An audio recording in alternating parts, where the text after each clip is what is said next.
And we are back. Hello, everybody. Welcome back to another episode of the Paper Dungeon. This is us from the past. I am working today, as in Monday. I said that in the wrong way. The day that you're watching this, Monday, I will be working at the time that you're watching this. So we're pre-recording the episode so that you guys can still enjoy an episode, even though I got scheduled to work. It's not a regular thing. It's a once-a-year thing. And we are back. Hello, everybody. Welcome back to another episode of the Paper Dungeon. This is us from the past. I am working today, as in Monday. I said that in the wrong way. The day that you're watching this, Monday, I will...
Hello, everybody. Welcome back to another episode of the Paper Dungeon. This is us from the past. I am working today, as in Monday. So I said that in the wrong way. The day that you're watching this, Monday, I will be working at the time that you're watching this. So we're pre-recording the episode so that you guys can still enjoy an episode, even though I got scheduled to work. It's not a regular thing. It's a once-a-year thing. To be clear, we're recording on a Sunday evening. The day that we're recording we will be streaming is Sunday. And let it be known, it could be any Sunday. Don't tell them what Sunday. Yeah. Definitely not. We recorded this Sunday. We recorded this 6 weeks ago. Yeah, this was like a year ago that we recorded this. Yeah. So this episode is this was the episode that we predicted what episode 28 would be like. So if things don't match up, that's why. You know, it is what it is. Absolutely. But I'm skeptical. Before we get started with today's episode, just to make sure we clarified, this is a pre-recorded episode. I don't know if we ever actually said that, but this is a pre-recorded episode. We recorded I feel like we described it in vivid detail. Wait, this is pre-recorded? Oh, it is on the day before live. The day we streamed. Yeah, no, we're live. Are we talking about, guys, are we talking about the tiny uninhabited islands? The Aradora or whatever. I wanted to Grant's not picking up on my bit, but it's fine. But the echo. We do have a few quick announcements to get through before we get started with tonight's episode. Starting with the lovely man in green, Kermit the Frog. That's me. Grant 4. Wait. I'm Kermit the Frog. Thank you for noticing my designer hoodie. It's from Teddy Fresh. It's great green color. You know what else is green? Greedy people. You know what greedy people don't do? Listen to podcasts and YouTube. If you don't want to be greedy and green, then you can listen to podcasts and YouTube to enhance your brilliance. And that's exactly what you're doing when you're listening and watching to the Paper Dungeon. So thank you for watching and listening. Grant, I have a question. There's a little asterisk at the bottom of the ad that's like, no, this is legit medical advice. Well, I was gonna say, isn't it a good idea to be green? Oh, because that means like you're really good at recycling and like taking care of like the planet. That's true. Look, but green is also the color of greed, responsible for like 90% of the emissions. Right? Why is green the color of greed? Is it just because it's the color of money? That is such an American thing. That's only an American thing. We are the greediest country. I will raise you a better question. Why is Mr. Krabs red? Because he's a freaking crab, dog. No. Crabs and lobsters are only turned red once they're boiled. Thank you for watching and listening. Dog. If you would like to see us live sometime, we're live Monday evenings. So on Twitch. So please show up. And also follow us on Twitch. It helps a lot. And yeah, if you got Amazon Prime, you get a free subscription that helps us out. If you come in when we're live, you can also be a part of this discussion as to why Mr. Krabs is red. Yeah, and why not now because this is pre-recorded. The secret ingredient to Krabby Patties is crab. Absolutely. That is not true. It is true. What is in the kelp smoothie? Wait, what? Why is there only one crab? That's because Where's he named Mrs. the Crab? food after what it is contained within. Every item on the Krusty Krab menu is named after the main ingredient. So the Krabby Patty. Wait, my eyes are watering. This is freaking me out, man. What happened to Drew, would you go ahead and give us your announcement? What happened to Mr. Hi, Krabs' guys. partner, bro? Thank you so much for being here on Twitch, like Grant mentioned. We are also other places. You can check out some of our previous... Well, okay, Aaron. We're there. We exist also on Twitter. We exist also. We're not active. We exist. On Instagram. Not really Facebook. Really don't go to Facebook. TikTok. We are on TikTok. You know, we have quite a few things. They're a little old, but hey, they're still really entertaining. And I'm trying my hardest out there. And also, if you want to support us, aside from just sharing us with your friends, you can give subscriptions. You can donate on Streamlabs, or you could also donate on Ko-Fi or on Patreon. On Patreon, there are cool one-shots and mini series and other stuff that you can check out. Yeah. I think that's all. I Thank think you that's very what- much, That's Drew. why I think I was from. Yeah. That you crushed it. And certainly not least, but he is currently last, Aaron Klebrad. Hello, fellow scholars and members of I don't know what's going Lovers on. of fine art. Yes, that's the ones. And lovers in Um, general. Yes. We have a website, www.thepaperdungeon.com, on which we have a merch store, which is another way that you can support us by buying merch that has like our logo on it and other cool stuff. We also have, did you already go over Discord? Because I think I normally go over Discord. I I know don't think because we've gone We over have a Discord. I just want everyone to know that. It's very important that you know that because I care about it. So go there, and especially if you're a subscriber, because sometimes we post cool stuff for subscribers. Sometimes it's little tidbits of Patreon. Sometimes it's stuff that we haven't posted yet, but I have plans to post. Like the many other plans that I have, like making TikToks. That's good stuff. That's it. Speaking of the Interesting Discord, way to put it. something I'm just gonna say this. I meant to say this maybe sooner. We should update the bingo card. Yes. Update the bingo card. Let me tell you, on my list of things for the paper dungeon that I have said that I will do and need to do, bingo is like 17th. Also, yeah, comment below what kind of sound bites you'd like to see on my soundboard. Thank you. All right. With all of that being said, I think we're going to go ahead and get started with tonight's episode of The Paper Dungeon. Drew, roll the clip, would you? Yeah.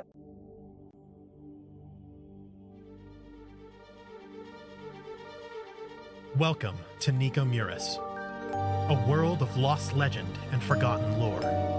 As the world, still recovering from the decimation of the trial, approaches the turn of the century, ancient evil returns with a lust for darkness and ruin. Follow us into a planar conspiracy as powers beyond your imagination plot the downfall of all that is right and good. 3 years have passed since our heroes fought a war to reclaim a fallen land.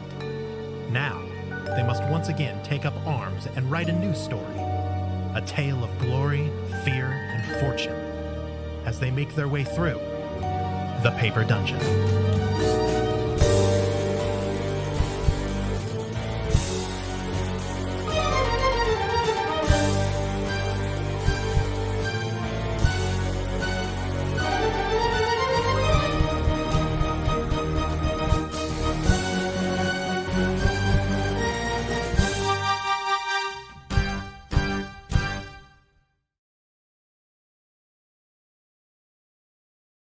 Phones I want to get. Grant, And we're back.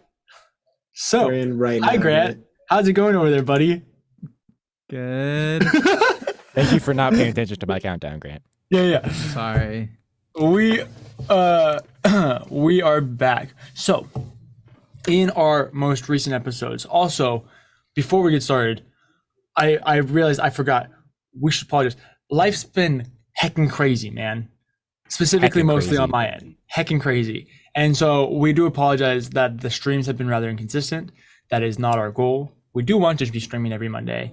It's just been very, very difficult. That's why we're pre-recording, so at least there's something for you guys. So we're out here, we're trying. We're sorry. For those of you who, like ourselves, are like, wait, what happened last episode? What happened? What's been going on? Where are we at? I'm going to let you know. Perfectly.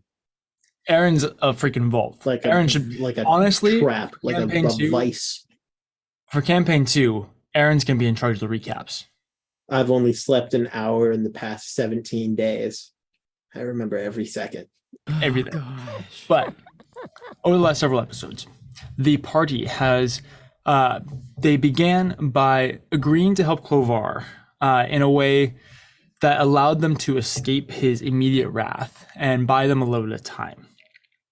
Having done this, they proceeded to immediately not go with that plan and to ditch that entirely, as it was only a means to an end and not really something they were actually planning on doing. At which point, when they returned from this agreement with Clovar, they immediately begun to hide the parts of the rod that they had gathered over the last several years. Among that journey, Edward returned to Athala to hide Arak Faros with the orcs. He got a little sidetracked by a pretty girl, a little redhead by the name of Sam, who They finally expressed their feelings for each other after the months that had gone by. And that resulted in a impromptu marriage, knowing that Edward might not ever come back from the different missions that he's on. His fiancée decided that she didn't want to wait until after everything was settled. She wanted to make sure that she was married to the man that she loved before he potentially died, unfortunately. And so that's the reasoning for it. She was like, yo, you might go die. Like, I want to actually marry you. I don't want to just say that we're going to get married. Like, I want to marry you. Did you sign a prenup? I have life insurance. They did get a big life insurance policy. I'm just Oh saying, no! Do you think that's why? dog, That she's she- gonna inherit the entire Endfellow's wealth, all of it. All of it. And probably She's just got it a all, bro. No, I mean, now that would be a already he's in plot charge of twist. Enthala. I was gonna Now say she's going to be super rich. I was gonna say, in theory, wouldn't she already be super rich because she's in charge of Athala?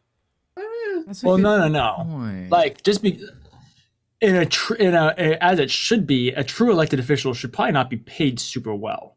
I would argue. I think I'm it should be a just saying, sacrificial position. The But moment Edward dies, she gets access to like an Audronite mining company. So, it's true. It's a pretty beefy industry. Not gonna lie. and your estate, your mom's kicked out Okay. for sure. How about I mean, what if they're just like? What if they just like each other? But I think That's not a- allowed.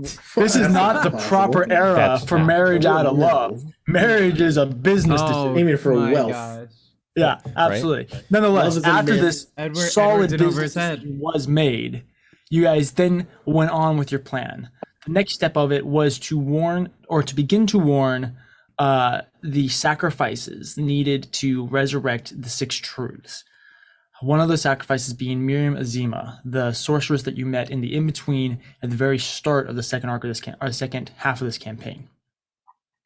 Part of that also was beneficial to you. By going to the in-between, you also happened to be going to the dimension that Valash Shataran resided on, otherwise known as the Soul Stealer. He was the one who had stolen Talanashta's soul from the gods of death, and that you guys had kind of a bone to pick with. You're like, yo, that's not cool, man. I want that soul. Also, not really cool that you're like stealing souls in general. So, you went to the in-between. You warned Miriam Azima. You informed her of the plan. And then you went to go kick some booty at the Soul Citadel. It's on the other side of the plane. You were led to it. And when you got to the Soul Citadel, you realized that it's this eerie, gross, very creepy place to reside at. There are two aspects of it. There's the actual castle itself, and then there was the solarium, which is this massive cylindrical building, kind of like a massive old school mailroom, if you would.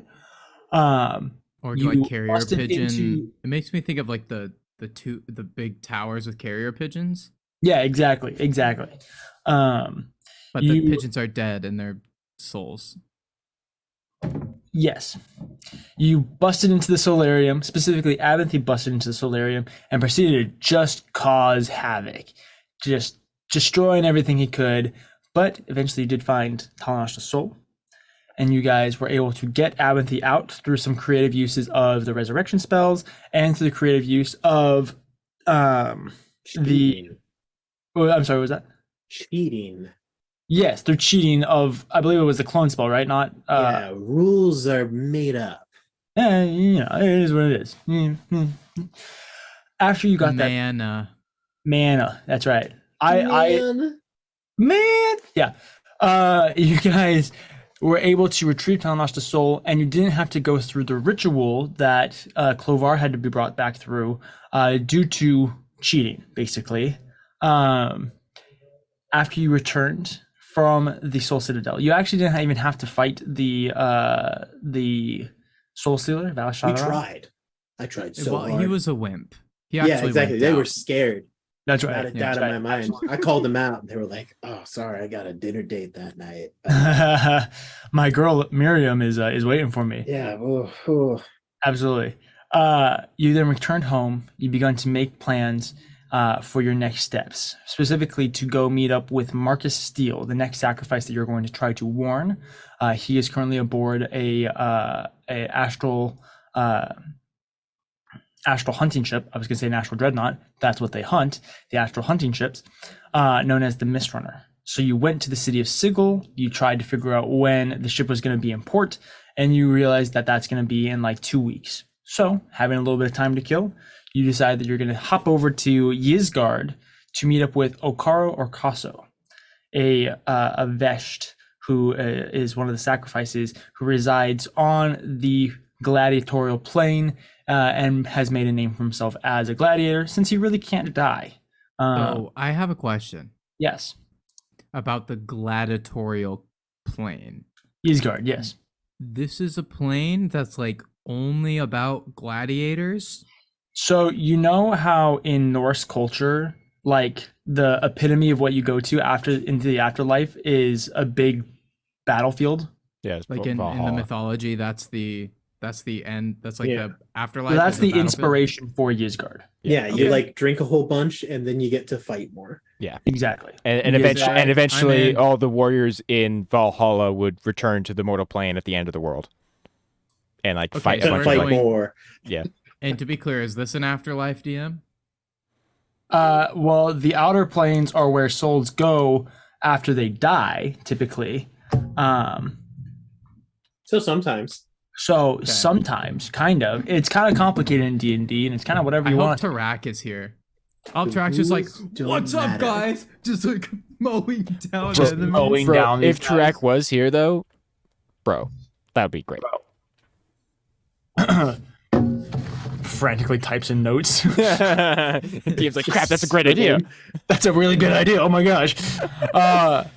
We are gonna pick Secretly, up. Tarak is the champion. Actually, Tarak is Okaro. like Smart Hulk. I'm sorry, I keep interjecting.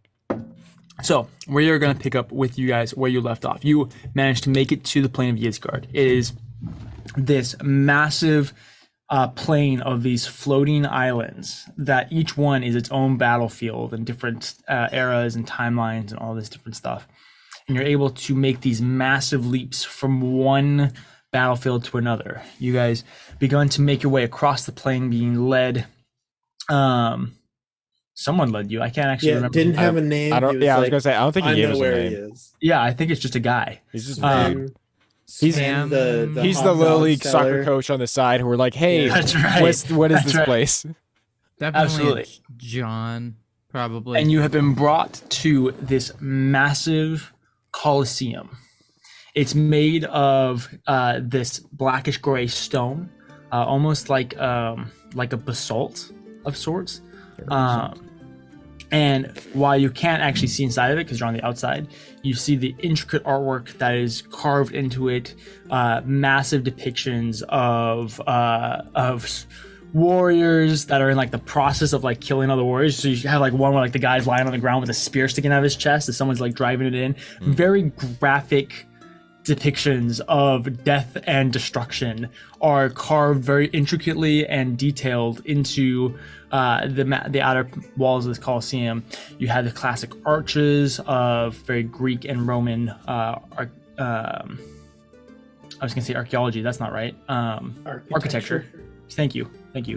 And you can hear the roar of the crowd coming from this Colosseum.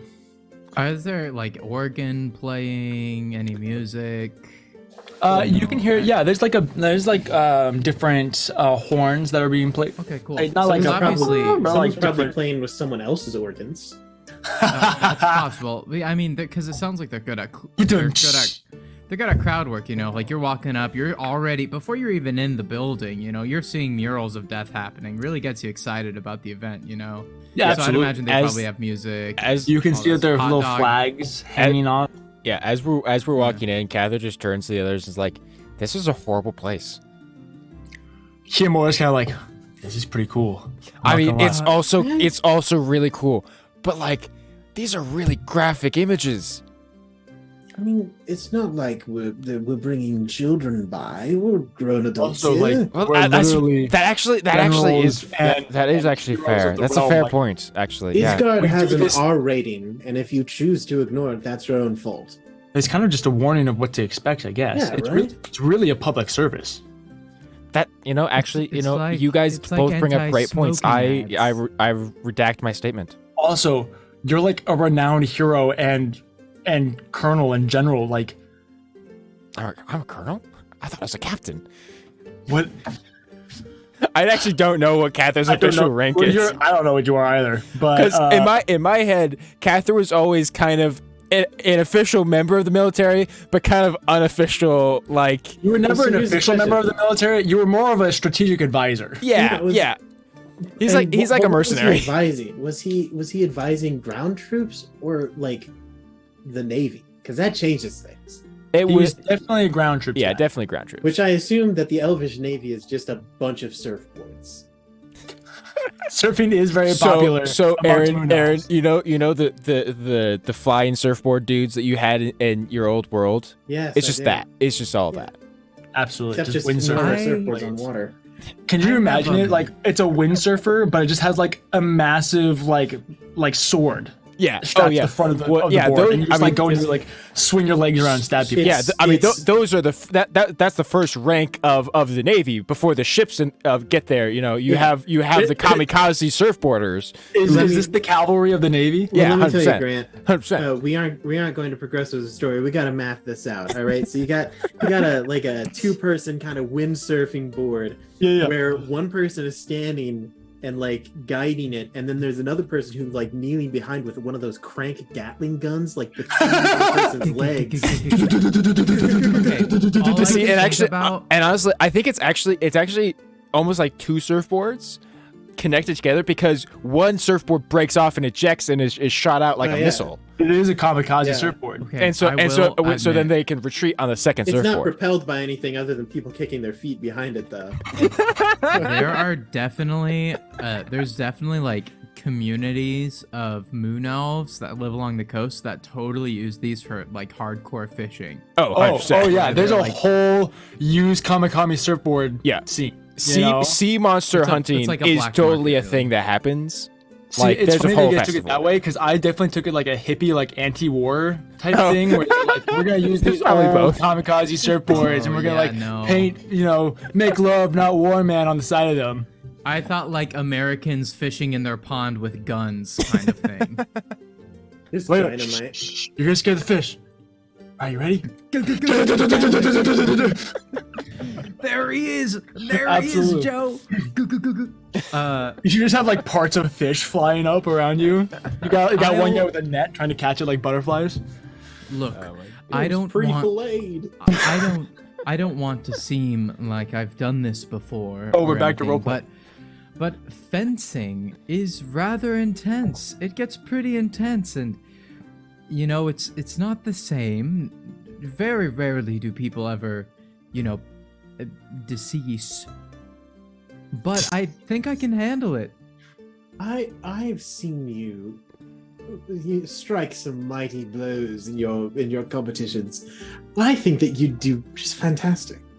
It is a little unsettling, though, that folks are dying for entertainment. That I seems think that- unethical. I'm going to say it. I think that if you and like yes, Cather, you may be the rough and tumble soldier, warrior, general, god So among big men. and strong, and I think that if Edward goes in there, he brings some class to the competition. Oh, well, 100%. I mean, I well, I wasn't I volunteering. don't have a mind like Edward for the theatrics of it all.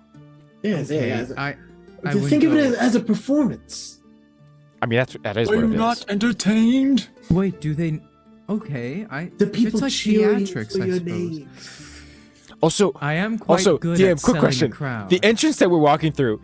Is Uh-huh. this like an entrance to enter the Coliseum? It's like Well, yeah, like let's the be very battle clear. arena, We or are like not the paying stands? Just Yeah, walk Enter, you guys are enter not an entrance. We're Yeah, just so- talking, and then There are many entrances to this building. Okay. Most of them will lead to like the stands. You'd walk in. There's the general. It's kind of like a baseball field. Like when you walk into a baseball field, and you like can like circle the whole thing. yeah, yeah. There's like stands and there's food and all that type of stuff. And then you actually like go into your. You have to like go further in, like into an inner ring to get to your seats and stuff like that. Yeah, yeah. It's like that. There's also a whole subterranean level that's where actually like the competitions and the competitors will actually reside and stuff like that. That's Right, where they get like Yeah, raised up on yeah, they get platforms raised and up, all this stuff. so as long as So we're to not get down underground, there, I you think guys would we're have fine. to actively try to get down there. Okay. Otherwise, if you're not paying attention, you're just gonna kind of end up amongst the swallow of the crowd. Okay, great. Okay, I know they're overpriced, but I want to get Dippin' Dots. You gotta get Dippin' Dots at a baseball game. I agree. At a You Gladiator. have to get Dippin' Dots. I do think so. Here's the thing, right? How else are we going to get in contact with this person? What are Dippin' Dots? The dots that Oh, you they're the did. best thing on this side of the Catherine, we're Mississippi. about to blow your mind. Is this an Oclaron thing? But it's frozen.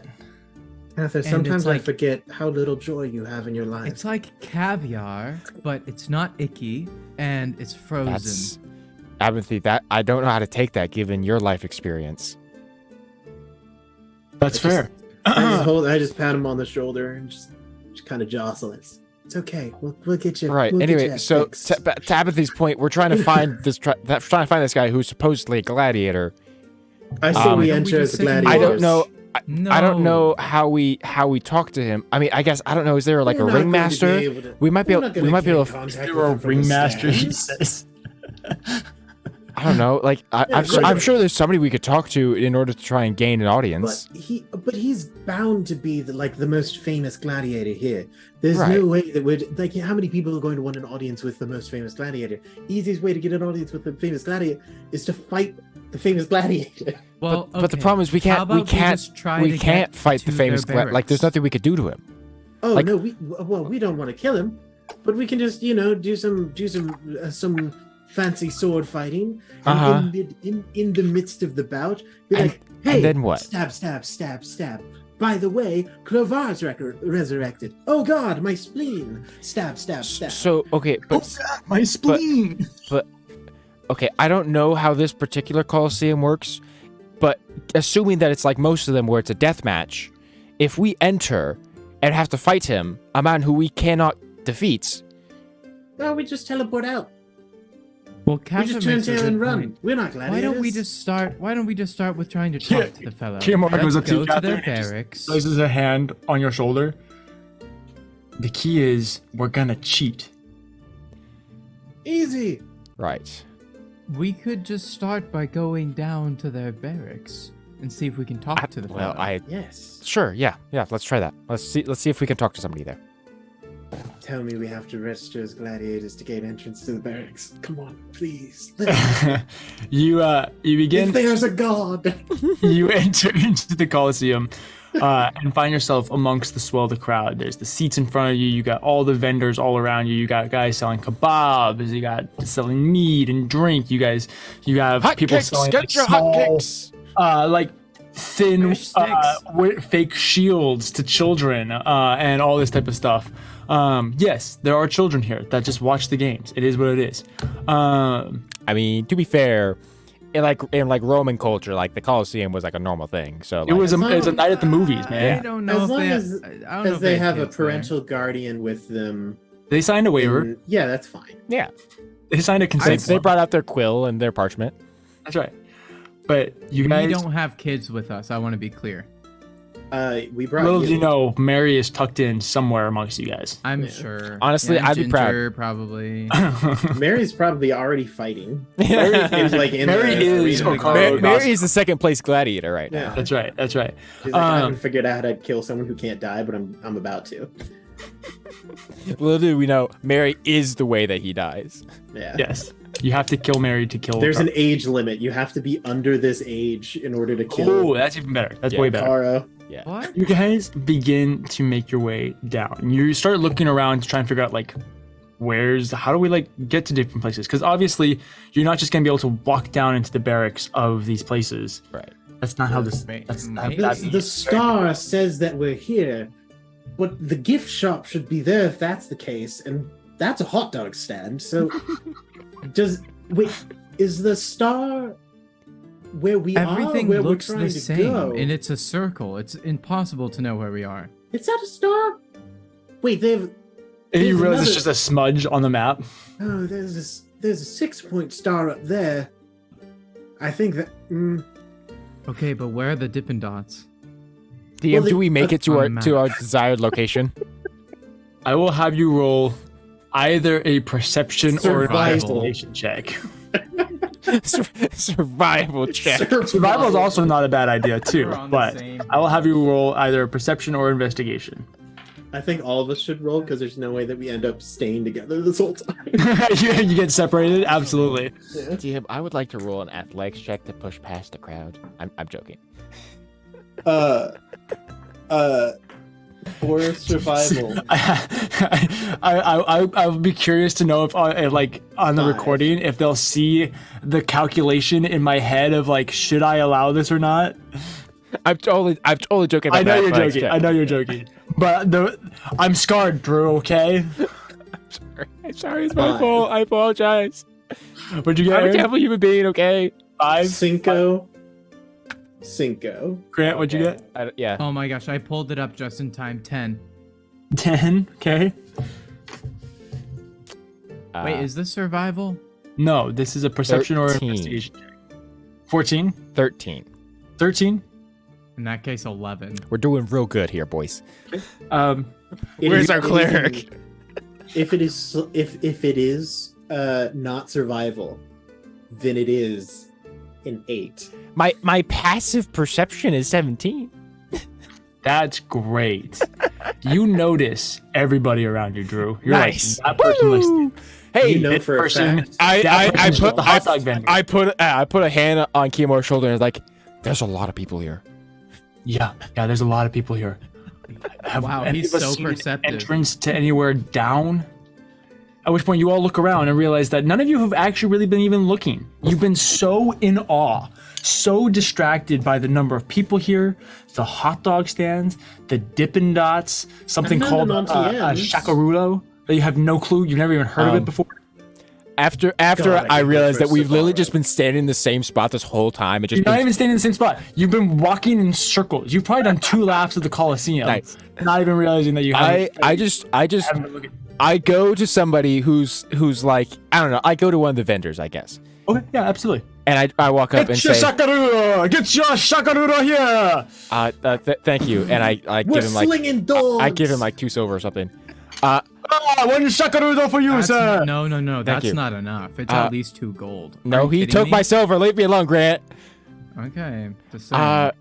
Quick question for you, realistic. good sir. How can I help you, sir? Shakaruro! Sorry, Aaron.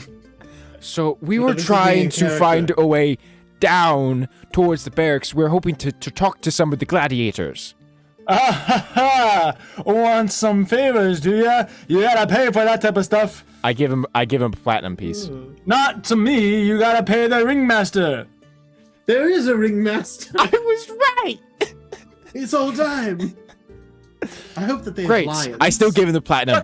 Where's the Oh my gosh! So many- where is the ring? Where is the ring, master? He has this like satchel on him that's full of these sakarudos, which is kind of like a funnel cake. Is how I'll describe it to you guys. You hand him the platinum, and he just goes and like loops the whole satchel around your neck. Thank you very much, sir. Thank you very much. All right, I'm out of here. And then he quits his job. I just bought that guy's freedom. Basically, that's pretty much what you did. I take off the you said they were like funnel cakes.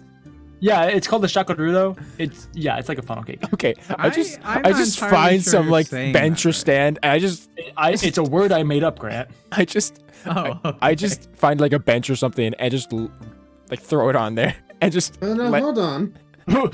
Yeah, everything and Kim are like, whoa. Wait, hold Well- on. Let's be clear. That was group funds. Well, technically, we paid for them. As you turn around, Edward, his arms are full with like popcorn and cotton candy and soda, and he's easily spent over 100 gold on this stuff. I mean, Oh come my on, gosh. the prices are so marked up. right. I found like 3 Auntie M's, and I still haven't found a Dippin' Dots. Oh, I know they have great pretzels. He says as he's eating a pretzel, but there's no Dippin' Dots. DM, after I just hand the funnel cakes to Abinthy, Oh, and I begin to try and find the ringmaster. oh yeah, absolutely. I just dish them to I like just dish them to Kiyomura as we walk. Nice. Does anyone Kiyomura have is any just more gold? I'm like out. slurping these things up like Krispy Kreme donuts. You You've know, already just used up your allowance, Edward. Is that a jersey? You never buy a Allowance? jersey. Why do you have a hat and a foam finger? I forgot I bought those. It's just all a part of they're all so nice, and they ask you if you want it, and I just it's say a yes. regular old ball cap, but it has like an embroidered like pop figure of Okaro's face on it. Is that a Also, wagon now- flag now- too? We don't have a wagon. Also, now I'm selling knives now, I guess. Oh, they've got you in the pyramid scheme. No. I just like to imagine. I just grab Edward by the arm and pull him so fast, like in like the cartoon, like he's just covered in stuff, and they just all like fall off of him as he It pulls away. leaves a figure of Edward for a second before it all falls. Yeah, before it collapses. And then you see like a million people just like dive Just for it. rush through all the stuff. In this Yeah. place, so many people are hungry, but they can I mean, this stuff is too expensive It's not like for the there's common person. jobs. I mean, this is their job. Yeah. Yeah, they have to sell the food to be able to afford the food. That's right. That's right. You're looking for the ringmaster, I believe, right? Yes. So, as you kind of look around, you're like looking for who's in charge, what's going to be happening. You're kind of looking through the crowd, and you do see that there is like a box. You know, it's a sectioned off area in the seating where there are important officials. You also can see that there is a wooden pole with a stone on it covered in arcane sigils that you'll watch as this large, very plump man dressed very extravagantly. He's got a big old poof around his neck, massive bushy curly beard, a little like a wreath around, like golden wreath around the top of his head, and pointed ears. For the first time, you're seeing a fat elf come up to the stick. All right, ladies and gentlemen, we got our next matchup coming up. The masterful Okaro versus his opponent, some unnamed gladiator who wished to challenge from the crowd. It was me. Ooh, I raised my hand. He Ian, No go, way. baby. across the crowd, and he like sticks out his arm, and he It was just me handing up a funnel cake to Kiyomura. absolutely. I feel it's coming. The next opponent, you, sir. You. Yes, you. What did I win? You won a challenge against Okaro. Yes. Wait. The crowd erupts. At which point, out of nowhere, these two massive hulking Goliaths, we're talking like 500-pound Goliaths, just absolutely Wait. Hold on. It's all going exactly to plan. they Go come up Abinthy! either Go on either Abinthy! side of you, Abinthy, and they just grab you and like lift you up by the shoulders. I don't resist, but I do move my feet like I am walking. The rest of you're just kind of like, what the freak just happened? Go Abinthy! Okay, before we go on, I have a serious question. Why the heck is the ringmaster in a square room? He's in a Because box. the ringmaster refers to how many rings he has.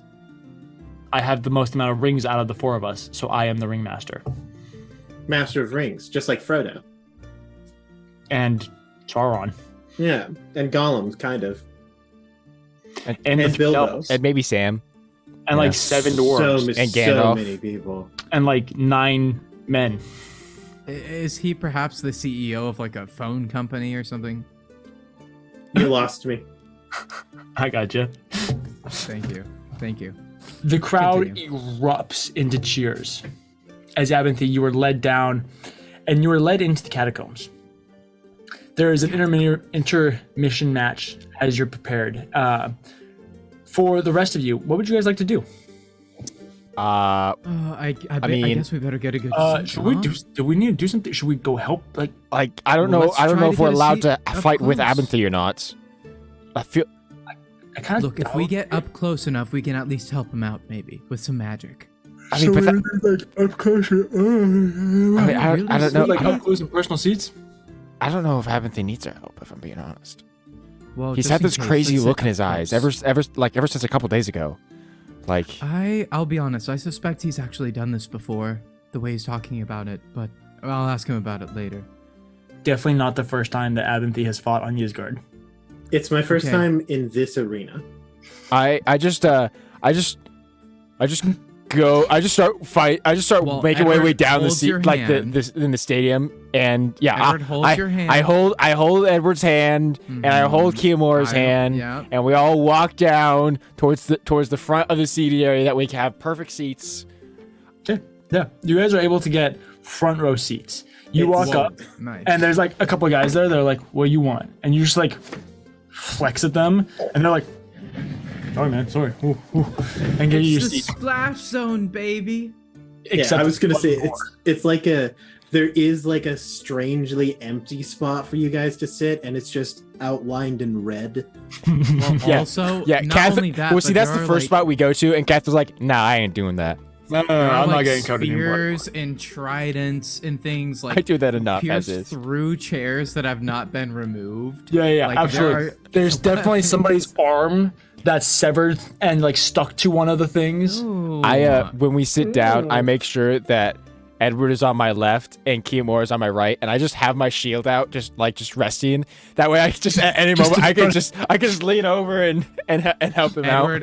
Edward is holding onto your arm like a scared date at a movie theater. Watching a horror movie. Yeah. Very nice. Abinthy. Yeah. We're led down into the catacombs. Yeah. There are lots of workers down here. You have all of the behind the scenes stuff for all the vendors, for all the crowd control. You have all the security, and then you also have obviously all of the gladiators, the people that are in charge of them, the people that outfit them with swords and weapons and all this stuff like that. Excuse me. You are taken into a small room where you have all of your stuff stripped off of you. And Whoa! handed you're left in your undergarments. Chonies. Not And in you're the handed a skivvies. short sword. Oh, well, this seems unfortunate. I will say, I will allow for your spell book, your tapestry to Yeah, kind of follow you like the magic carpet in Aladdin. that's chill. That way you have access to Or it. you could just shove Okay. it into your underwear. Yeah, well, I mean, it does have like a rope that like I could strap around myself. I said, actually, that's very precious to me. If I'm going to die, I'd prefer it be on my body. Fair enough. They just hand it to you. It's just fabric. It's just a tapestry, right? Exactly, it's just a tapestry. Yeah. Yeah. I also absolutely. know for certain that Abinthy keeps his spell components in his underwear. I don't know Yes. why. He has but like a he utility does. belt that's like strapped into his skivvies with him. Well, yeah, never look. He's like a baby Batman. There is never a point in time where Abinthy isn't strapped. DM. This is totally unrelated to the joke that Aaron just made. I hope so. Please. But I just now thought of it. Are there any Fae in the audience? Like Big Fae, like Arc Fae. Yeah, I mean, sure, but I don't expect any Arc Fae to be here. You notice that there's a few like Eladrin kind of strewn about the crowd. Okay. That's mostly it. The only reason I ask is because Drew and now Cather is having flashbacks to when he had to fight in his own Coliseum for a bunch of Fae. I have a question. I'll make a perception check while Aaron asks this question. Technically, Or in an order to investigation. cast spells that aren't cantrips, I also need an arcane focus. Well, you have components. Typically, you either need an arcane focus or components. Do I have like components? Am I allowed to take my? You said that you had all your components strapped into your belt. You said I mean, I keep that thing on me. I'm not. Yeah, absolutely. What do you typically use for your arcane focus? Well, normally it's my walking stick. His sword. Yeah. I'll say that you have everything that you need to cast Everything spells I need. in whatever form that you'd like Okay, that to be. sick. I Just don't have armor. No defensive cloak. I'll be Nope. back for that later. Nope. Yeah, basically they take your backpack and your shift weave. Okay, that's fine. I actually say Could I put that in my own chest? Sure, you're not gonna live long enough to see it, but sure. That's totally fine. I'm gonna cast the spell that summons a little chest. Wait, So that I can bring back. how is the Abinthy secret gonna? chest? That's How what is it's called. Abinthy gonna leave if we're not with him? Oh, he's ditching you guys again. This is the second time. Remember Pandemonium? That's what Yeah. I'm saying. No, it'll be fine. I'll be back. I'll be back. Just don't worry about it. Don't worry about it. We just need a code word, and Catherine will just teleport the three of them from the audience into the Coliseum next to Abinthy, and then they'll do the plane shift out. Yeah. That's definitely what will happen. Yeah. I'll keep my. Gosh, I'm strapped to the nines. Ready to go. All right. For those of you in the crowd, the ringmaster comes back up to his mic. And now, the moment you've all been waiting for. And he spreads out his arm, and a hush falls over the crowd. Before you hear, Okaro, Okaro, Okaro, Okaro, Okaro, Okaro, Okaro, Okaro, Okaro, Okaro, and the whole Colosseum erupts into chants as Okaro Okraso, the last truly living Vesht, rises out of a platform in the center of the Colosseum. You see a massive gray-toned Vesht. The second Vesht that you've ever seen in your life with your own eyes. He has long white hair matted from blood, gore, sand, sweat. Some of it's in braids. Some of it's just permanently stained different colors. You can see that he has tattoos from his neck covering the rest of his body. He's currently in traditional gladiator wear, which is basically his skivvies and some like shin guards, along with his shield and his sword. And just shredded. Just this massive boy. He raises his sword to the crowd, and they all erupt before one of the like gladiator like ball boys, like one of the tennis ball boys, they run. You know what I'm talking about, right? Like the guys that grab. Yeah. Yes. I thought Aaron was like giving me a weird look. No. And I was like, I'm plotting my next 18 actions. They rush out and they kneel before him and raise up a bottle of something. You assume it's alcoholic. Okaro smiles, he rips it out of the hands, and he chugs the whole thing before smashing on the ground baby. to create a broken glass knife that he carries in his offhand. And the crowd erupts in cheers once again. You very quickly realize that this is like his signature thing. Like he downs a bottle of booze and then probably uses the broken glass bottle to do the final blow for whatever this is.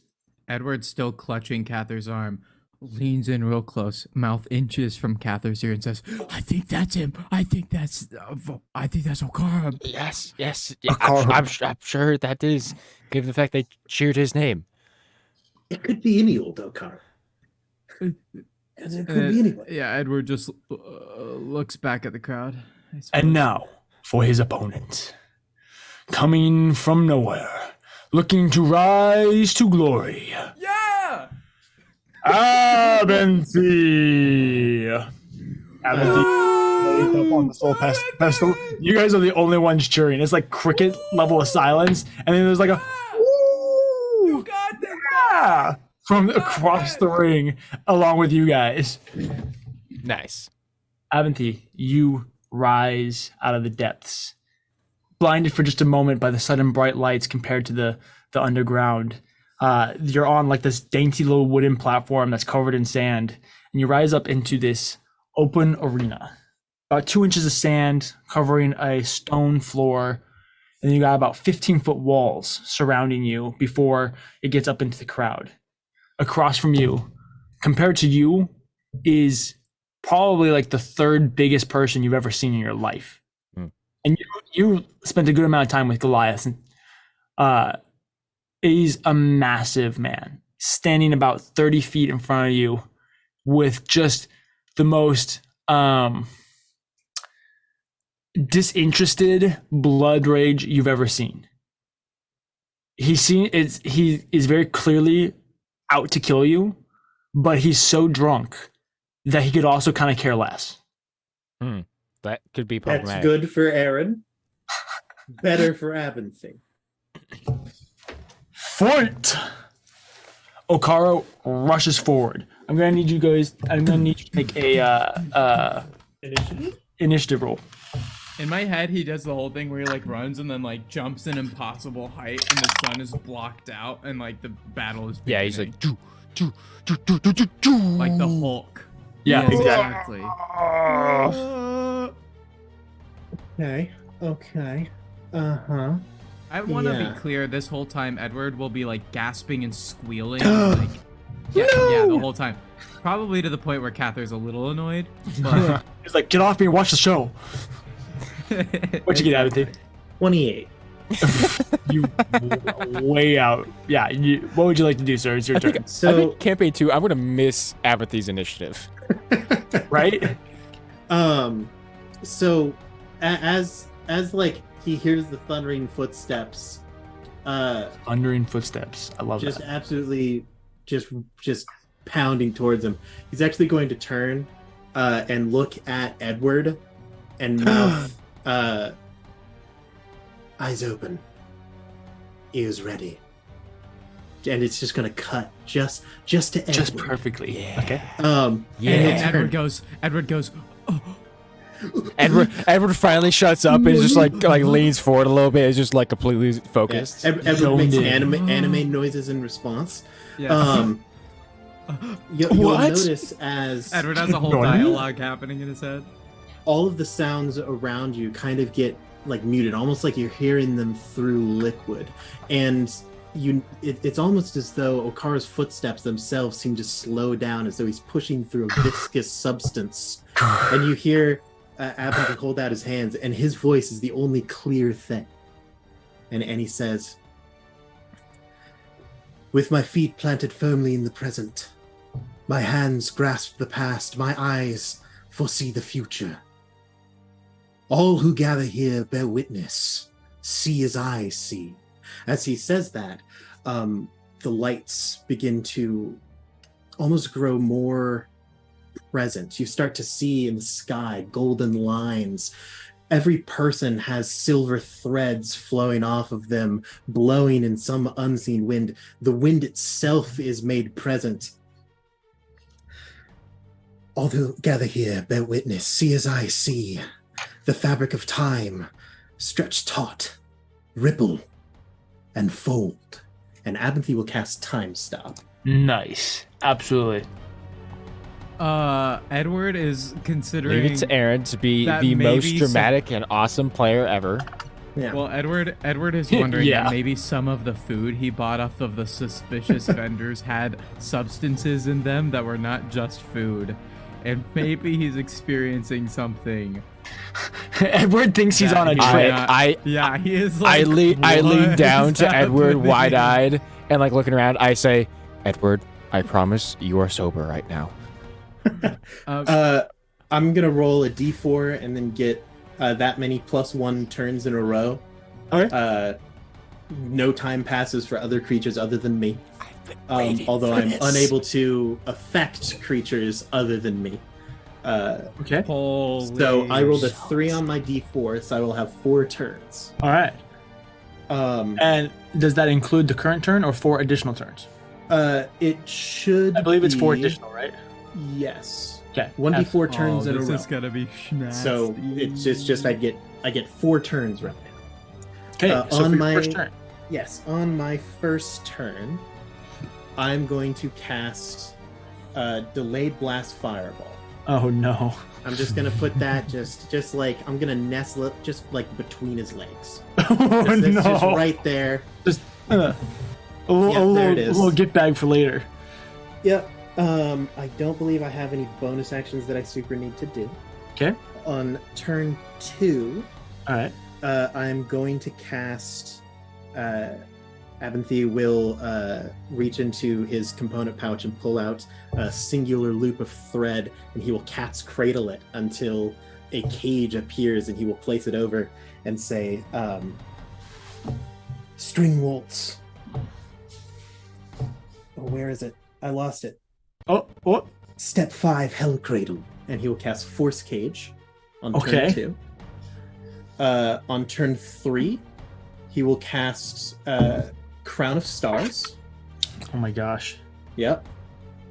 And then turn 5, he is going to cast Freezing Sphere, making an orb. And then as his bonus action, he will say, Terpsichore String Waltz, Step 10, Grand Finale, Wicked Moon. And that will end the concentration on Delayed Blast Fireball, which has been going for 3 turns. 3 turns. Starting at 12d6, so 15d6 of damage. And that will end time stop. Okay. Please roll your damage. Yeah. Okay. We can't hear you. I know you're freaking out, but we can't. Grant, we can't hear you. So to the audience, though. To the no audience? time has passed. He just runs at him, and then all of a sudden there's like explosions and stuff, right? Yeah. To the audience, this is what they see. They watch as Okaro sprints at Mach 10 speed, and then all of a sudden they hear Abinthy clear his wind, go give his spiel about how he seems time, and then Okaro just blows up. That's so sick. And to clarify, he not only blows up, he's also surrounded by a force cage. Oh yeah, there's a lot of things that are about to go down. Aaron's gonna explain all in a second, as soon as he gets all of his damage he has figured out. he has a pretty crown of stars. Bro's going wow. That will Why be is Bro exploding? 63 fire damage. Nice. Gotta keep track of my things. Then that'll be that. That'll be that. And then that's where that is. If he's Great. caged, then at least he can talk to him. True. Yes. So that's just that. So that'll be the damage, and then I have haste cast on me, since that sane Terpsichore will trigger my withheld spell. So okay, so break down everything that happens to Okaro. Is it just the delayed only blast main thing fireball? that happens is that he now has a force cage around him, and the however much damage I said from the fireball. Yeah, the 63 I 63 think it was. Yeah. So just big explosion. There's a cage. Abinthy has stars floating around his head, and currently there are puppet strings attached to his limbs, allowing him to move faster. Okay. Oh, and concealed in his left hand is a small ball of ice. Oh, I see. Okay. Yeah. To the crowd, Okaro blows up, and he should go flying if it weren't for the force cage that he just continues to bounce around in, as he like bounces like a bouncy ball off the wall, till eventually he's left on the ground, just kind of breathing heavily, completely unharmed though. Yep. I say, Okaro, just the man I was hoping to speak to. Are you sobered up? Important business at hand. Who are you? A question many people have asked me and many people I have answered. But that doesn't really matter right now. What matters is someone Get me out of here! What? Let me out of here! No. As he's like banging on the force cage. Sorry, no, that just lasts. That's just there for an hour. I couldn't get rid of it if I could, but I'm not going to. So just wanted you to know you are in danger. You may not from me, but Plovar is back and is hunting down your group. Just wanted to let you know that this was the easiest way.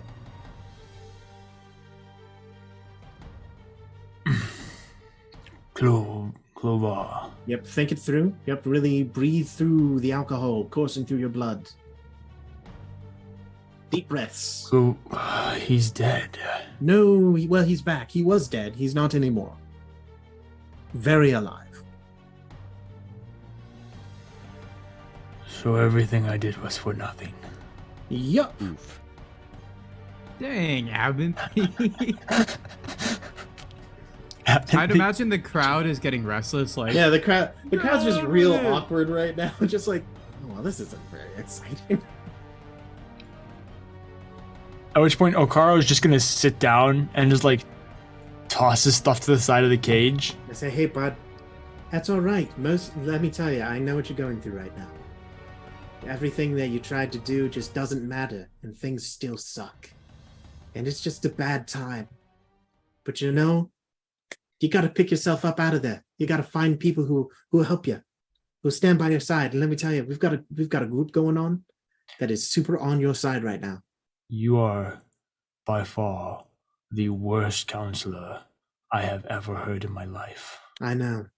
And I have lived for a very long time. The real question is, though, in that time, how many counselors have you actually seen? Because I think right now, if you had seen more, you wouldn't be where you are right now. That's not enough. Got to keep trying. You got to keep going. They You just got to stick it out. Hey, DM. it's so hard to just open up to It me. is. It is hard. It's so hard. It what hurts. is happening? And for someone who can't get hurt or die, that's the one thing you can't stop. That's the pain that hits you deep inside. And that's okay. That's all right. Let it out, buddy. I turn and I go, I was just gonna say, do we? I mean, obviously, we see Apathy just walk up and talk to the gladiator. Do we hear any of the conversation happening? Um, I assume it's probably Abindy, not. are you Right? projecting your voice or not? this is a very interpersonal moment, and I think that would be really embarrassing if everyone could hear it, so probably. I think he's So- using his silver tongue. So probably that we charm can them. hear it. So Oh, yeah, there's a- absolutely. There's a I'm the strong master of the probability that you stage could hear whisperer. everything. Yeah, it's I like, just- it's very one-sided, because Clavar's probably pretty quiet, but hey, it's all You- right, you- buddy. You mean Okaro? That's gonna happen sometimes. Yeah, that's sorry. I was just thinking of the bad They're both guy that I veshed. needed to kill. Edward waves and just says, "Hello, we're with him." Yes, there's my companion. That little limp noodle armed boy What? child with the. You this can is hear quiet. everything that he's saying. This is a little quieter. You hear like lute looking guitar if it was turned into a person looking. But there, you look at him and look how much struggle must he be in, and look at the joy on his face. That could be you. You're doing great. That's Hey. Okaro just you see him like grab the bottle, the broken bottle, and he just like starts like licking the inside of it, trying to get more alcohol. I get slightly closer to the cage. I say, hey, you're going to be coming out of this cage and you'd be doing just fine. Because you have it all. Started out with a kiss. How did it end up like this? Are you? It was only a kiss. It was only a kiss. I just want to die. That's rough, buddy. That's tough because I know that that's real hard for you Talk to do. about But the we need to keep sacrifices. you alive. Yeah. Yeah, well, we need you alive. You're like a sacrifice. That's not good. On the bright side, that means that you can kill Clovar again. Think about that. You like killing things. Maybe this is a good thing. Maybe this is how you get back in the saddle. Maybe this is how you lace up those bootstraps and get back to kicking. His boots are definitely not laced up. This is how you throw on your sandals and you just start trekking the long road one more time. You see him just like slowly get like a deeper and deeper 1,000-yard stare, and he just shuts down. Okay. He How just is can't do it.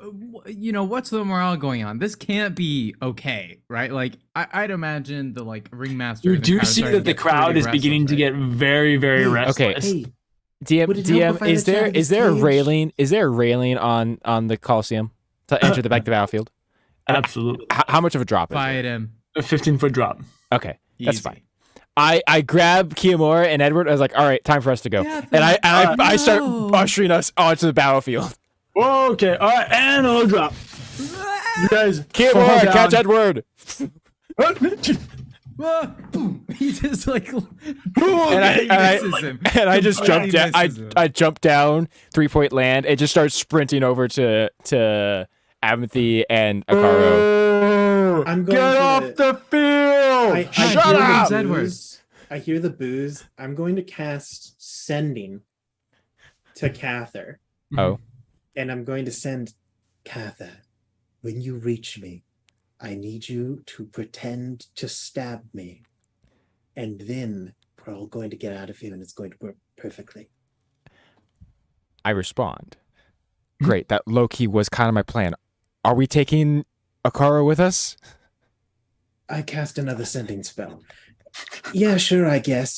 He's pretty useless, but let's give it a shot. What can go wrong? A lot of things. Ah, wow. Well, this was going well. It's nice to meet you. Kiyomura and Edward are sprinting behind so you, we're Cather. sprinting. We're sprinting. Are we? I want you to just actually stab Abinthy. Are we in the back? That would make it more realistic. Are we You facing? can. Are we like towards Abinthy's back? Yeah, sure. Yeah, Just okay. do it for real. Okay, great. As Abinthy is completely unaware of how close I actually am to him, I just take out my sword and just run it through his back. You're like, just do And I keep pushing to get us right next to Akaro in the cage. Kiyomura, not Edward and Kiyomura, not knowing the plan, is like, Cather! Oh my gosh! Abinthy! All right, Abinthy, the stage is yours. As I get stabbed.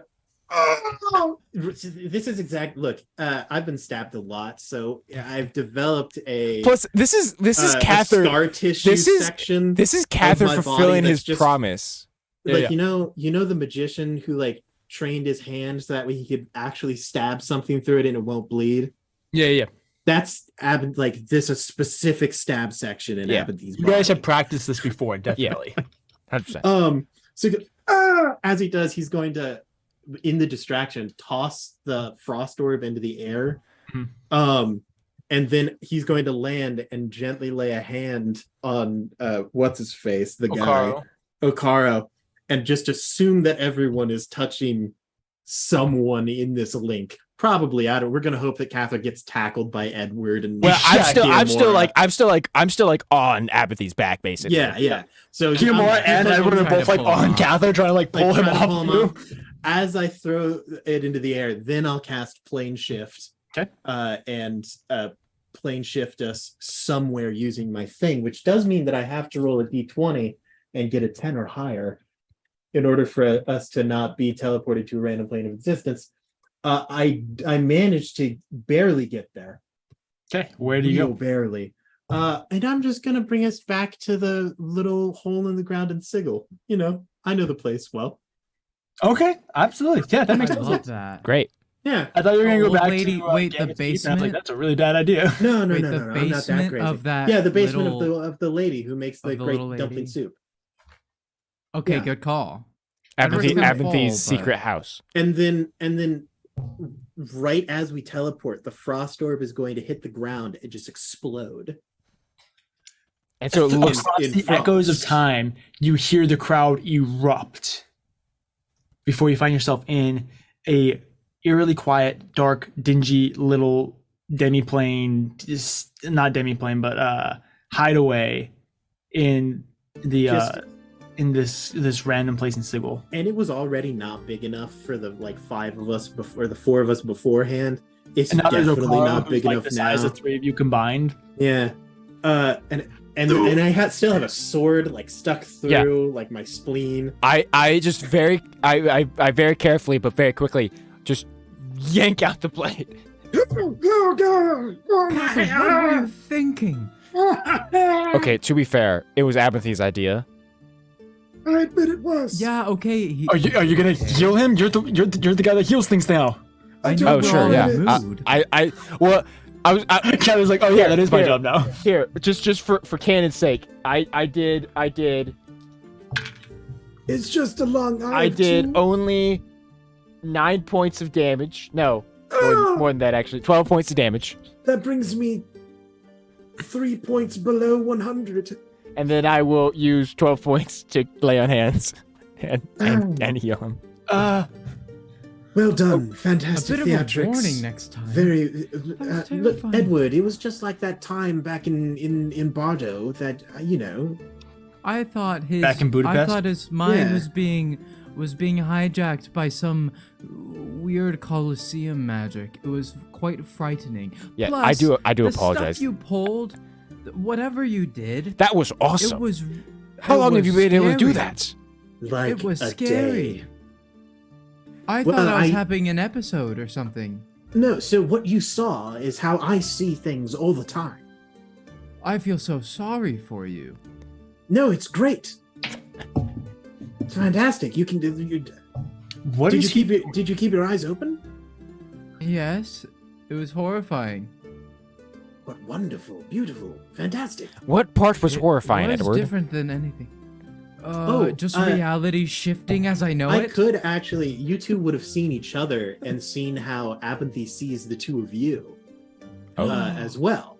Wait. Oh, that's and great. So descriptive wise, Abinthy has kind of said how he sees Edward, but specifically his like eyes and mouth are almost like overflowing with golden and purple light, almost like flames, as vining fire moves across his body and arms, and he is cloaked in like a royal purple. Nice. Um, Yeah. Cather is almost mummified with black and white gauze almost. Nice. That appears to be like multiple pieces of cloth that were then severed, and then a new binding was attached to them to continue the weave. Cool. And then it hangs from them, and it does appear to be like just bundled on top of his back like a boulder. Oh, interesting. Whoa. Yeah.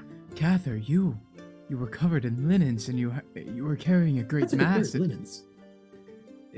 And there were strings pulled taut.